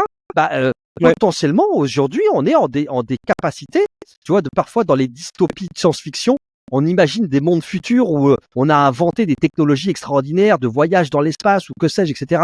Mais en fait, aujourd'hui, nous n'avons pas la capacité intellectuelle de l'imaginer, en fait. Ouais, non, mais c'est ça. On l'a imaginé dans un scénario de film en disant c'est complètement science-fictionnel. En fait, pas du tout. En fait, il est fort probable que oui, on va être en capacité de faire ça parce que on est en train de manière exponentielle d'avoir désormais une aide à la réflexion et à l'intelligence. Et donc faire de la recherche dans tous les sujets qu'on connaît avec nos propres connaissances et notre cerveau d'humain. Eh ben, on était au plafond de verre, on était à nos limites. Et là, les limites, il y en a plus. Il y a des machines comme des mecs comme éventuellement Elon Musk qui a un esprit qui est quand même un petit peu à la fois un peu tordu, mais aussi beaucoup en avance, beaucoup avise sur énormément de choses, qui peut-être lui voit des choses arriver que nous peut-être on peut pas encore imaginer. Complètement. Mais il y a peut-être 2 cerveaux sur Terre et encore. Complètement. Et regarde, Jean, on peut revenir sur un sujet, ton histoire à toi. Regarde déjà rien que l'univers de l'investissement, de la finance. Regarde ces histoires de blockchain, de décentralisation, etc. C'est déjà quelque chose qui met par terre des centaines d'années d'institutions financières, banques, tu vois, la banque, l'organisation de la banque, l'organisation des flux financiers internationaux. Tout ça, c'est en train d'exploser, quoi. Ouais, totalement. Tout ce qui est transaction, en fait, avec la blockchain, transaction, sécurité, fiabilité, traçabilité, c'est vraiment les bases de la blockchain. Et c'est ce qui est en train de transformer actuellement l'activité financière, mais pas seulement, parce que tu as des sociétés qui ont rien à voir avec la finance comme LVMH, Carrefour, qui sont déjà sur la blockchain, qui utilisent la blockchain pour tracer leurs produits, tracer leur marque, etc. Typiquement, Louis Vuitton maintenant trace sur la blockchain les certificats d'authenticité. Exactement. Sa main. Donc en contre gros, la malfaçon, contre la contrefaçon. Contre la contrefaçon. Donc quand tu rachètes un sac à main, tu as la garantie de savoir quand c'est que le certificat a été émis, par qui il a été émis. Donc tu sais savoir si le contrat qui a été fait, c'est un vrai contrat ou pas.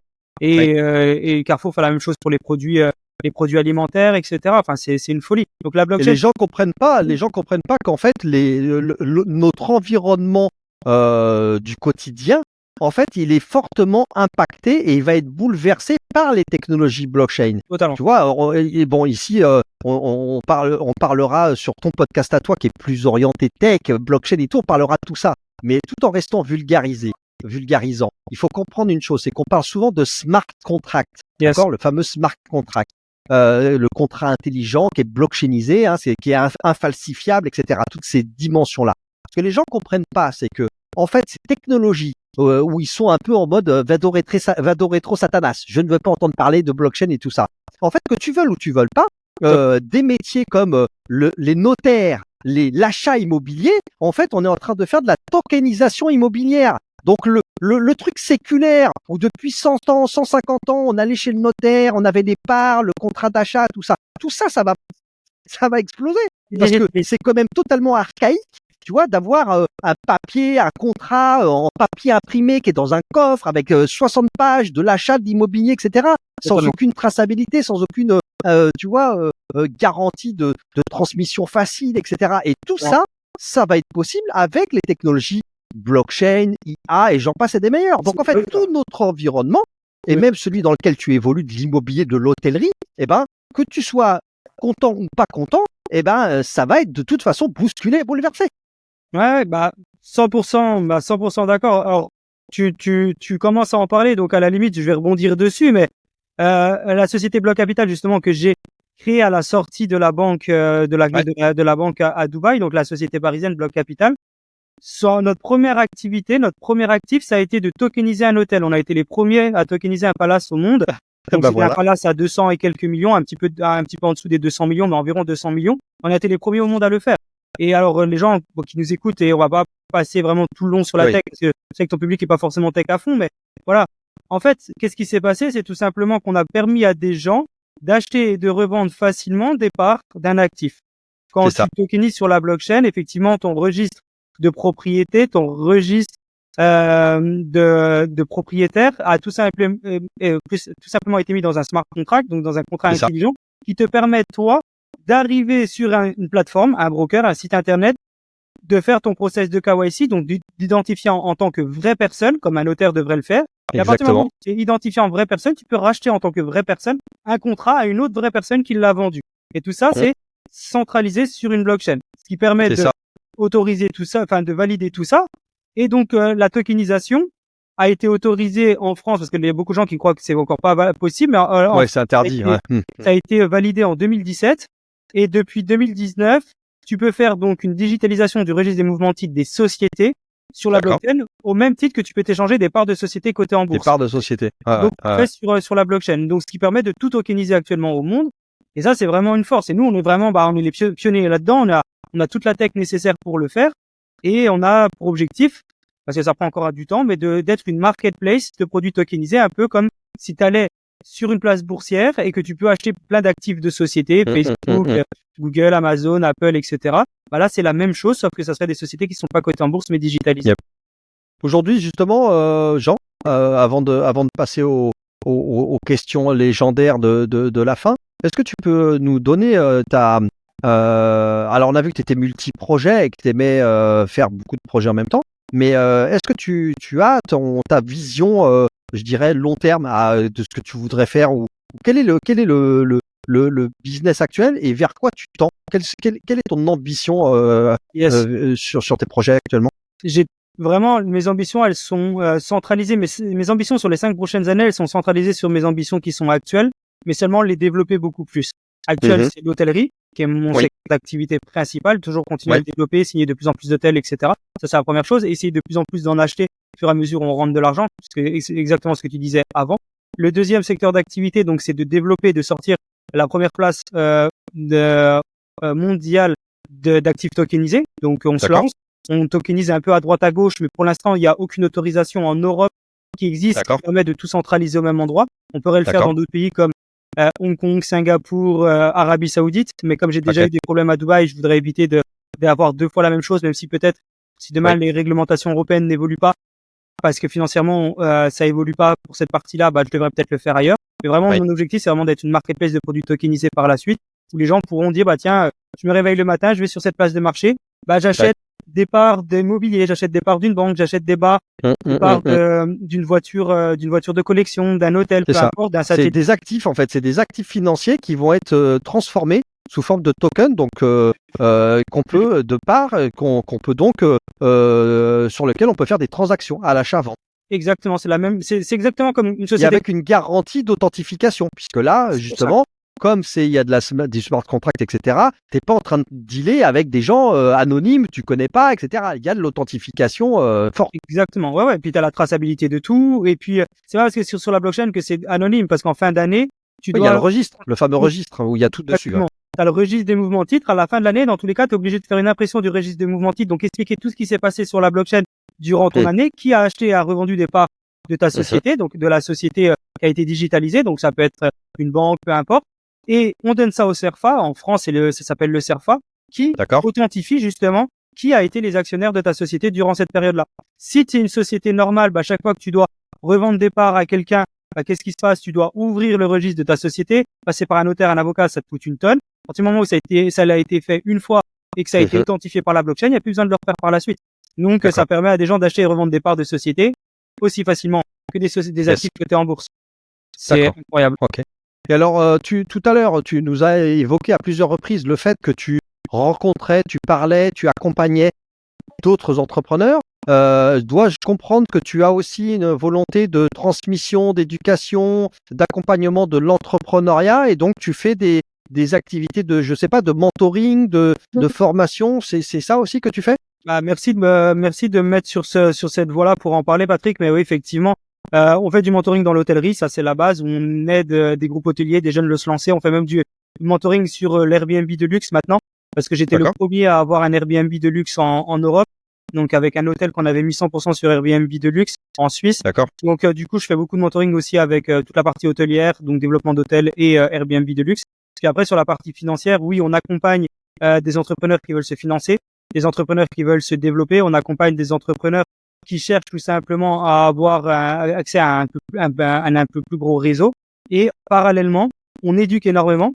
Et c'est là où justement on en revient parce que c'est là où on va te voir dans pas longtemps, où on a sorti un podcast où on parle justement de tout l'écosystème du Web3, d'accord, mais pas seulement, on parle des gens qui font de l'actualité ou qui peuvent faire l'actualité de Web3. L'innovation, la tech au sens large du terme. Exactement, IA, etc. Et donc du coup, on fait venir des entrepreneurs comme toi et je suis tellement impatient qu'on puisse te recevoir sur le podcast. Et on va essayer d'apporter un peu de valeur. Tu vas tout déchirer, je suis persuadé. Et donc du coup, voilà, on sur ce podcast-là, on éduque, on informe. D'accord. On fait plein de choses. Donc c'est une autre société qui est parallèle aux autres. Et cette société-là, donc c'est un podcast, mais on a aussi des formations, donc sur tout ce qui est utilisation d'actifs et des livres aussi. Ok. Génial. Bon, bah super. Écoute, bah super moment, super parcours très dense, hein, parce que toi, entre guillemets, je suis presque jaloux parce que t'as démarré encore plus tôt que moi, donc t'as eu encore plus le temps de faire des choses. Tu sais que genre, en fait, quand j'étais plus jeune, je voulais faire acteur de cinéma. Et tu sais pourquoi? Parce qu'en fait, être acteur de cinéma, ça voulait dire pouvoir faire toutes les vies que tu veux. Tu vois ce que je veux dire? Et en fait, moi, je cours après, tu vois, tous les projets, etc. C'est parce que, en fait, j'ai pas envie de choisir. Tu vois, choisir, c'est renoncer. Et en fait, je veux pas, quoi. C'est-à-dire que moi, j'ai envie de, j'ai envie de faire tous ces projets-là. Et donc, c'est des vrais sujets, tu vois, c'est des vrais soucis.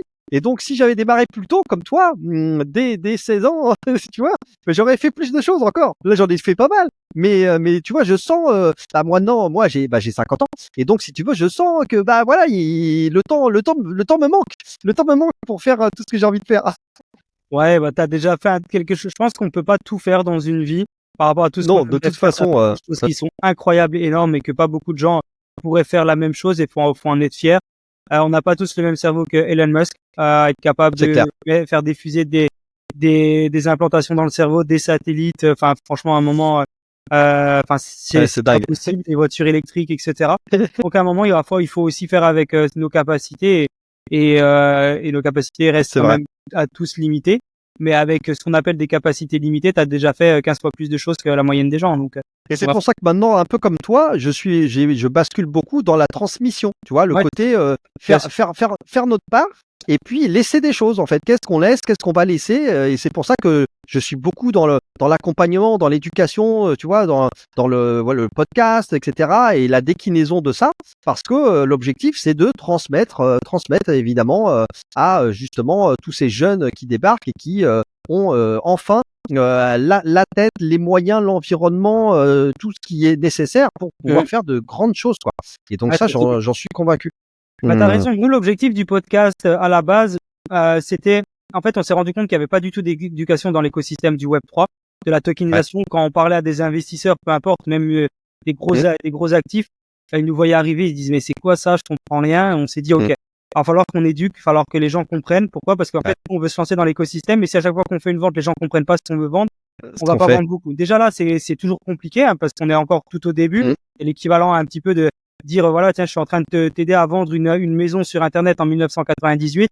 Il faut évangéliser, hein. C'est clair que là, c'est la phase d'évangélisation. C'est comme le paiement CB à l'époque, dans les années 2000, quoi. Tu vois, personne voulait acheter avec la carte bancaire sur internet. C'était oh là là, bah non, je vais me faire piquer mes numéros, etc. Donc bon, on est cette phase-là, ça c'est sûr. C'est bien d'éduquer. Je pense que c'est important, surtout quand c'est. Ah bah justement. Et ben allez, première question de la fin, Jean, est-ce que justement en matière d'éducation, comment toi tu apprends des choses? Est-ce que tu as comme ça un truc à nous recommander que tu trouves incroyable pour apprendre toujours plus? Yes, bah la première chose, en tout cas qui moi m'a servi, c'était YouTube, vraiment. Ouais. Une source et un nid d'informations qui est juste incroyable. C'est magique, hein. YouTube, c'est magique. Tu peux trouver des trucs mais complètement hallucinogènes, des trucs super pointus, comment serrer une vis ou je sais pas quoi, c'est hallucinogène. Tu trouves des trucs incroyables. Non, c'est une dinguerie YouTube, hein. Je crois que dans les 3 plus gros moteurs de recherche, c'est Google. Ouais, c'est YouTube. Google, en 2 c'est YouTube, ouais. Donc en 2 c'est YouTube. Bah c'est une folie, il y a tout sur YouTube. Tu peux apprendre beaucoup de choses, tu peux apprendre de la finance, de toi-même, de l'éducation, de l'hôtellerie. Bon, au bout d'un moment, tu auras beaucoup de connaissances, mais il va te manquer quand même des compétences. Mais au moins, tu arrives à apprendre beaucoup de choses. Moi, les premières parties d'investissement, les premiers livres que j'ai écoutés, parce que je lis pas du tout, donc j'ai écouté des livres audio, bah tout ça, Ouais. je les ai écoutés sur YouTube. Moi, Kiyosaki, on parlait je pratique énormément les audiobooks aussi, le podcast. J'écoute plein de podcasts. Moi, j'apprends tous les jours, avec du podcast, des audiobooks. C'est un truc incroyable, moi. quand tu vas marcher, quand tu fais du sport, tu mets ça dans tes Exactement, stories, c'est exactement. Moi, je suis toujours comme ça, ouais. incroyable. Ouais, je sais, c'est comme ça que je t'ai eu en call la première fois, t'étais en train de marcher à 1 à l'heure. Ah ouais, entre 9 et 18 km par jour, faut les faire, hein. C'est une machine. Tous les Incroyable. jours. Mais j'apprends tous les jours. Tu sais que quand parfois ça m'arrive de faire moins ou de rater une séance. Et en fait, tu vois, ça me manque parce que j'ai pas eu mon apprentissage parce que j'apprends des trucs de fou. C'est-à-dire que Ah oui. j'écoute plein d'audiobooks, plein de livres, plein de podcasts, plein de trucs, tout en audio. Et en fait, quand j'ai pas ma dose, tu vois ce que je veux dire, merde, j'ai pas appris un truc, je voulais creuser tel sujet, je voulais reprendre le truc de la veille, etc. En fait, ça me manque. Et Ouais, c'est Bon, en tout cas, toi, c'est YouTube, ouais. YouTube. Et alors, ouais, tu as comme ça sur YouTube une chaîne particulière ou c'est tous les sujets. Après, ça dépend un petit peu de ton moment. J'ai Ouais. écouté des chaînes qui sont complètement toutes différentes. Il y a des gens qui m'ont marqué plus que d'autres pour différents sujets. D'accord. Si je sais pas, si je veux parler d'investissement, de finance, il y a quelqu'un que j'invite tout le monde à regarder qui s'appelle Charles Gave, qui est assez incroyable, qui est pas forcément youtubeur, hein, même pas Je du tout. mettrai ça dans les notes de l'épisode, ouais. Et incroyable en termes d'investisseurs, investissement. Il y en a des plus jeunes. Vous avez des boîtes comme Grand Angle qui fonctionnent bien dans le secteur des crypto-monnaies. Vous avez D'accord. Asher qui est aussi, Oui, Asher, ouais. qui est la personne qui éduque le plus sur YouTube, en tout cas dans le secteur des cryptos et du Web 3. Donc ouais, le YouTube, tu peux faire beaucoup de choses. Prenez aussi un maximum d'audiobooks. Enfin, c'est super important de lire. Alors c'est mieux de lire, hein. Maintenant, c'est mieux de écouter un audiobook que pas rien faire. Ouais, que rien, ouais. Que rien tout à faire. fait. Et l'avantage d'un audiobook, c'est que tu arrives à encaisser beaucoup plus d'informations. Peut-être des fois, t'en retiens un peu moins, mais par contre, tu prends beaucoup de choses. Ça te permet d'en faire quand tu fais du sport, quand tu marches, enfin voilà, plein de choses. Même quand Ça, tu ouais, bosses, ça fait. et que tu fais des trucs qui sont légers, t'es pas en deep work, ça peut vraiment être important. Donc ouais, à fond YouTube. Et je pense aussi, et souvent les gens ils oublient, mais c'est la discipline. En fait, c'est de se discipliner. Donc tu disais qu'il faut apprendre et que toi tu souhaites apprendre tout le temps et que ça t'embête quand t'as oublié d'apprendre quelque chose. Mais tout simplement parce que toi t'es discipliné et c'est pas le cas de beaucoup de gens. Et en C'est fait, la routine, la fameuse routine, quoi. Ouais. la fameuse routine, c'est un peu comme le sportif de haut niveau. On se dit ouais, moi je vais aller au sport, je suis motivé. Mais en fait, la motivation c'est super bien, mais c'est pas utile à ce moment-là.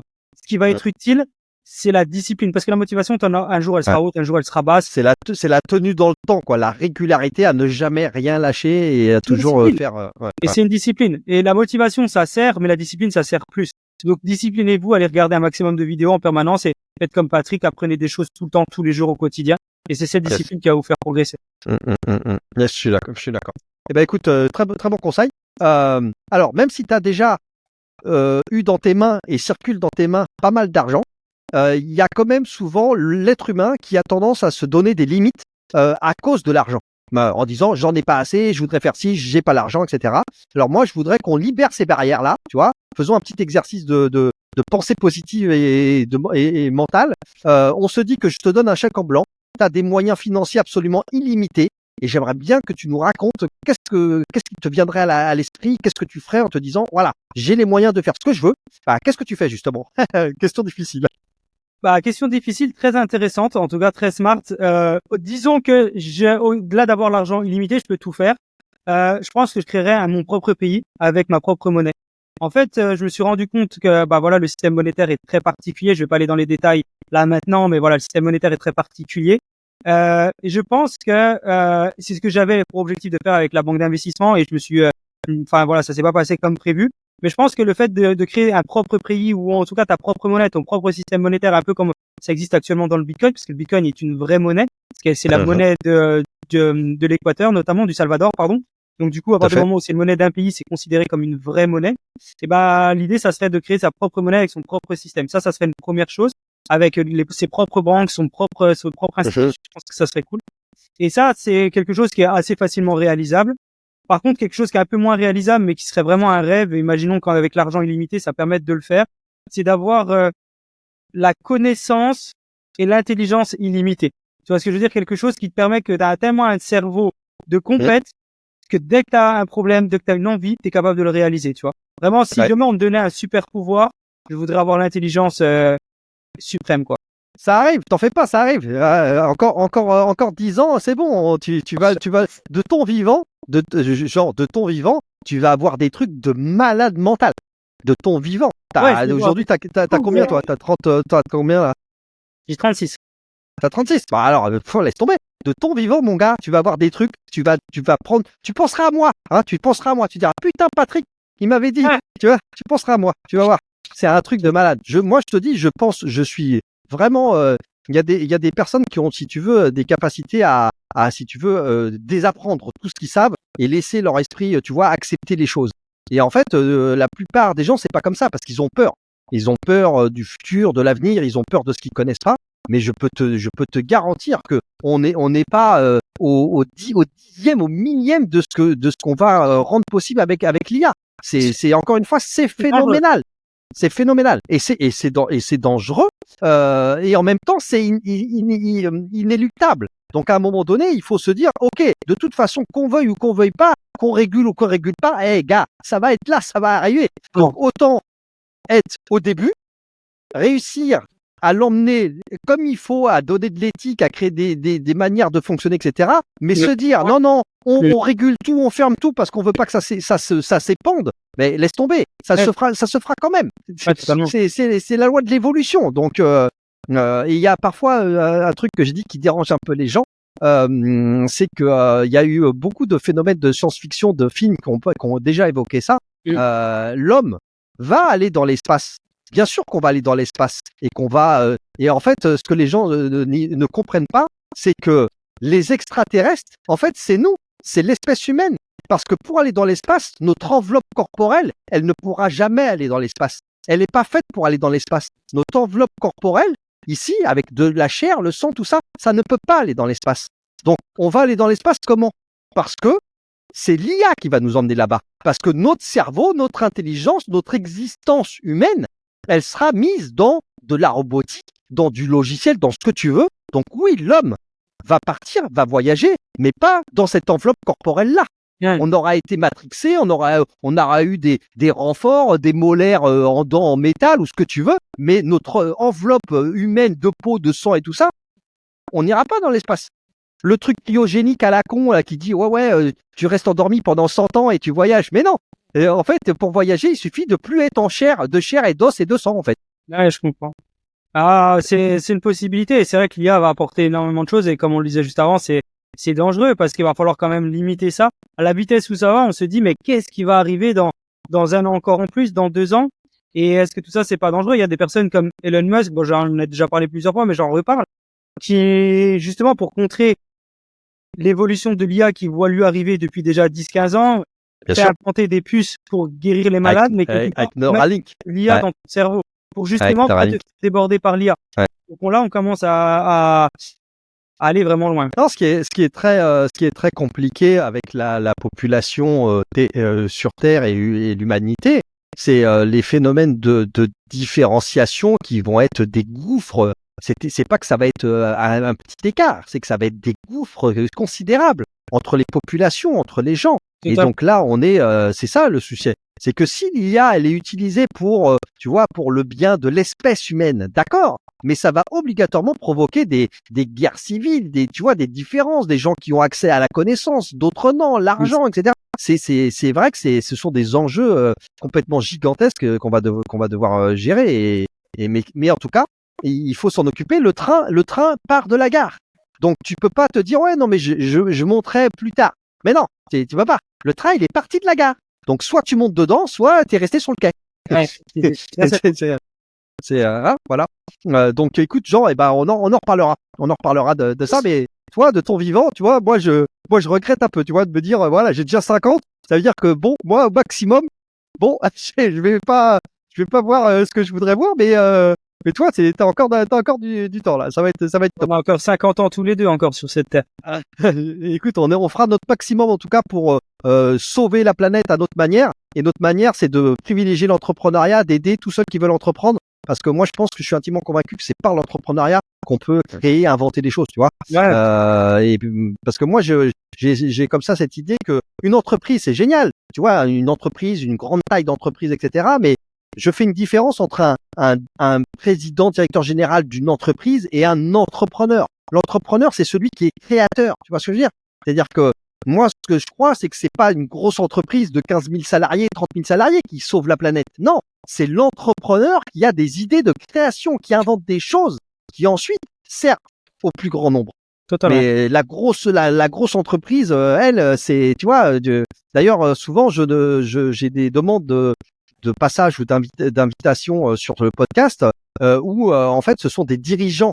Mais un dirigeant n'est pas un entrepreneur. Tu vois ce que je veux dire? C'est malheureusement, désolé pour ceux qui me contactent. Moi, ici, je reçois des gens qui sont des entrepreneurs, pas un président de comité exécutif. C'est ça. C'est donc si la personne est salariée, président du conseil d'administration, bah non, parce que c'est pas un actionnaire entrepreneur. Ouais, c'est deux métiers qui sont différents. Moi personnellement, je sais que tout ce qui est prendre la direction en mode permanente, salarié et tout, je serais pas du tout capable de le faire. Ouais, c'est pas quelque chose qui te botte. Ouais, moi non. Les choses, c'est oui. Non mais t'as raison, hein. T'as raison. Ouais, c'est vraiment pas pareil. Et après, moi j'ai toujours dit, après il faut connaître ces fameuses zones de génie, genre. Ouais. Et moi j'ai toujours dit que si jamais je montais quelque chose qui grimpait alors moi je suis plutôt en décroissance, mais si je partais vers 500 salariés, 1000, 1200, etc. En gros, tu recrutes un CEO, tu recrutes quelqu'un qui sait faire ça, qui sait gérer des grosses organisations avec du management, de la gestion, etc. Parce que le métier de tous les jours devient un métier de gestionnaire. Ce n'est plus un métier d'entrepreneur. C'est pas les mêmes compétences, ça n'a rien à voir. Ouais, totalement. Non, mais c'est clair, totalement. Et d'ailleurs, la plupart des bons entrepreneurs sont des mauvais gestionnaires ou directeurs de boîtes. Et les investisseurs sont jamais les meilleurs pour diriger les propres boîtes, quoi. Il y a chacun est fait, voilà, il y en a qui sont faits pour le 0 à 1, il y en a qui excellent dans justement savoir gérer des grosses structures, des grosses infrastructures avec beaucoup de personnel et tout ça, c'est vraiment des compétences vraiment très particulières. Moi, je sais que j'avais remarqué ça quand j'étais intervenu dans des grands groupes chez Orange, France Télécom, etc. En fait, quand tu es comme ça dans des grosses organisations, ton métier, c'est de passer ta vie en réunion. Tu passes ta vie en COMEX, tu passes ta vie en comité de direction, en conseil d'administration, en réunion, en bidule. C'est insupportable.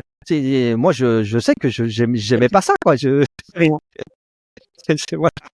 Tu crées rien. Bon, Jean, eh ben, écoute, on a fait le tour. Avant de se quitter, la toute dernière question, c'est peut-être de te proposer de faire un effet boule de neige et de me dire si tu aurais un contact ou deux à me recommander pour que je les reçoive sur ce podcast après toi. Comme ça, on va faire la chaîne de l'entrepreneuriat et on va continuer à diffuser des témoignages et j'espère des inspirations, des motivations pour tous ceux qui veulent entreprendre. Est-ce que tu as comme ça quelqu'un qui te viendrait à l'esprit? Qui vient à l'esprit, mais j'ai pas son contact. Si tu le trouves, c'est celui que tu parlais avant, c'est Charles Gars, vraiment un crack de la toujours écouté, donc impatient. Ouais, on va aller voir, on va aller chaîne YouTube et tout ça, on va aller voir. Va le contacter si franchement tu vas prendre beaucoup de plaisir à faire ce podcast avec lui. Donc lui, j'ai pas son et après j'ai d'autres contacts qui pourraient t'intéresser, toi qui soit dans le secteur de la finance, soit dans le secteur. D'accord, bah nickel. Et ben tu me passeras ça. On se fait comme monter. Sache que je le dis à tous mes invités. Et une fois qu'on est venu une fois, je ne perds jamais. On a un accès. Donc si tu as envie de me raconter l'actualité, quand tu auras des nouveautés, des choses à nous dire, il suffit de me faire signe. Et puis après, on fera un épisode retour. Donc tu peux venir ici podcast, continuer à partager ton savoir et à sur le monde de l'entrepreneuriat. Jean, j'ai passé un bon moment ici. Incroyable. Merci Patrick. Et ben écoute, tu m'envoies. On se retrouve à bientôt sur les souvent. Et puis Jean, je vais essayer de venir raconter moi-même dans ton podcast quelques peut-être anecdotes qui pourront aider ceux qui souhaitent entreprendre. Exact. Merci à tous et puis à très bientôt sur les réseaux. Bye bye. C'était Jean Leclerc et Patrick. Ciao. C'est déjà fini pour cet épisode. Merci pour votre écoute et d'être resté jusque-là. Vous pouvez continuer à engager la conversation en me laissant des commentaires et en me contactant via LinkedIn. Si ça vous a plu, merci de prendre 30 secondes pour donner de la force et de l'envie en mettant une note de 5 étoiles. C'est vraiment important, c'est ce qui fera connaître le podcast au plus grand nombre et qui le fera remonter dans les classements. Vous pouvez aussi le partager à votre entourage et je vous dis un grand merci du fond du cœur. Force et courage à vous, n'oubliez pas, vous n'avez rien à perdre, soit vous gagnez, soit vous apprenez. Croyez en vous et rendez-vous au prochain épisode. C'était Patrick du podcast Je ne perds jamais.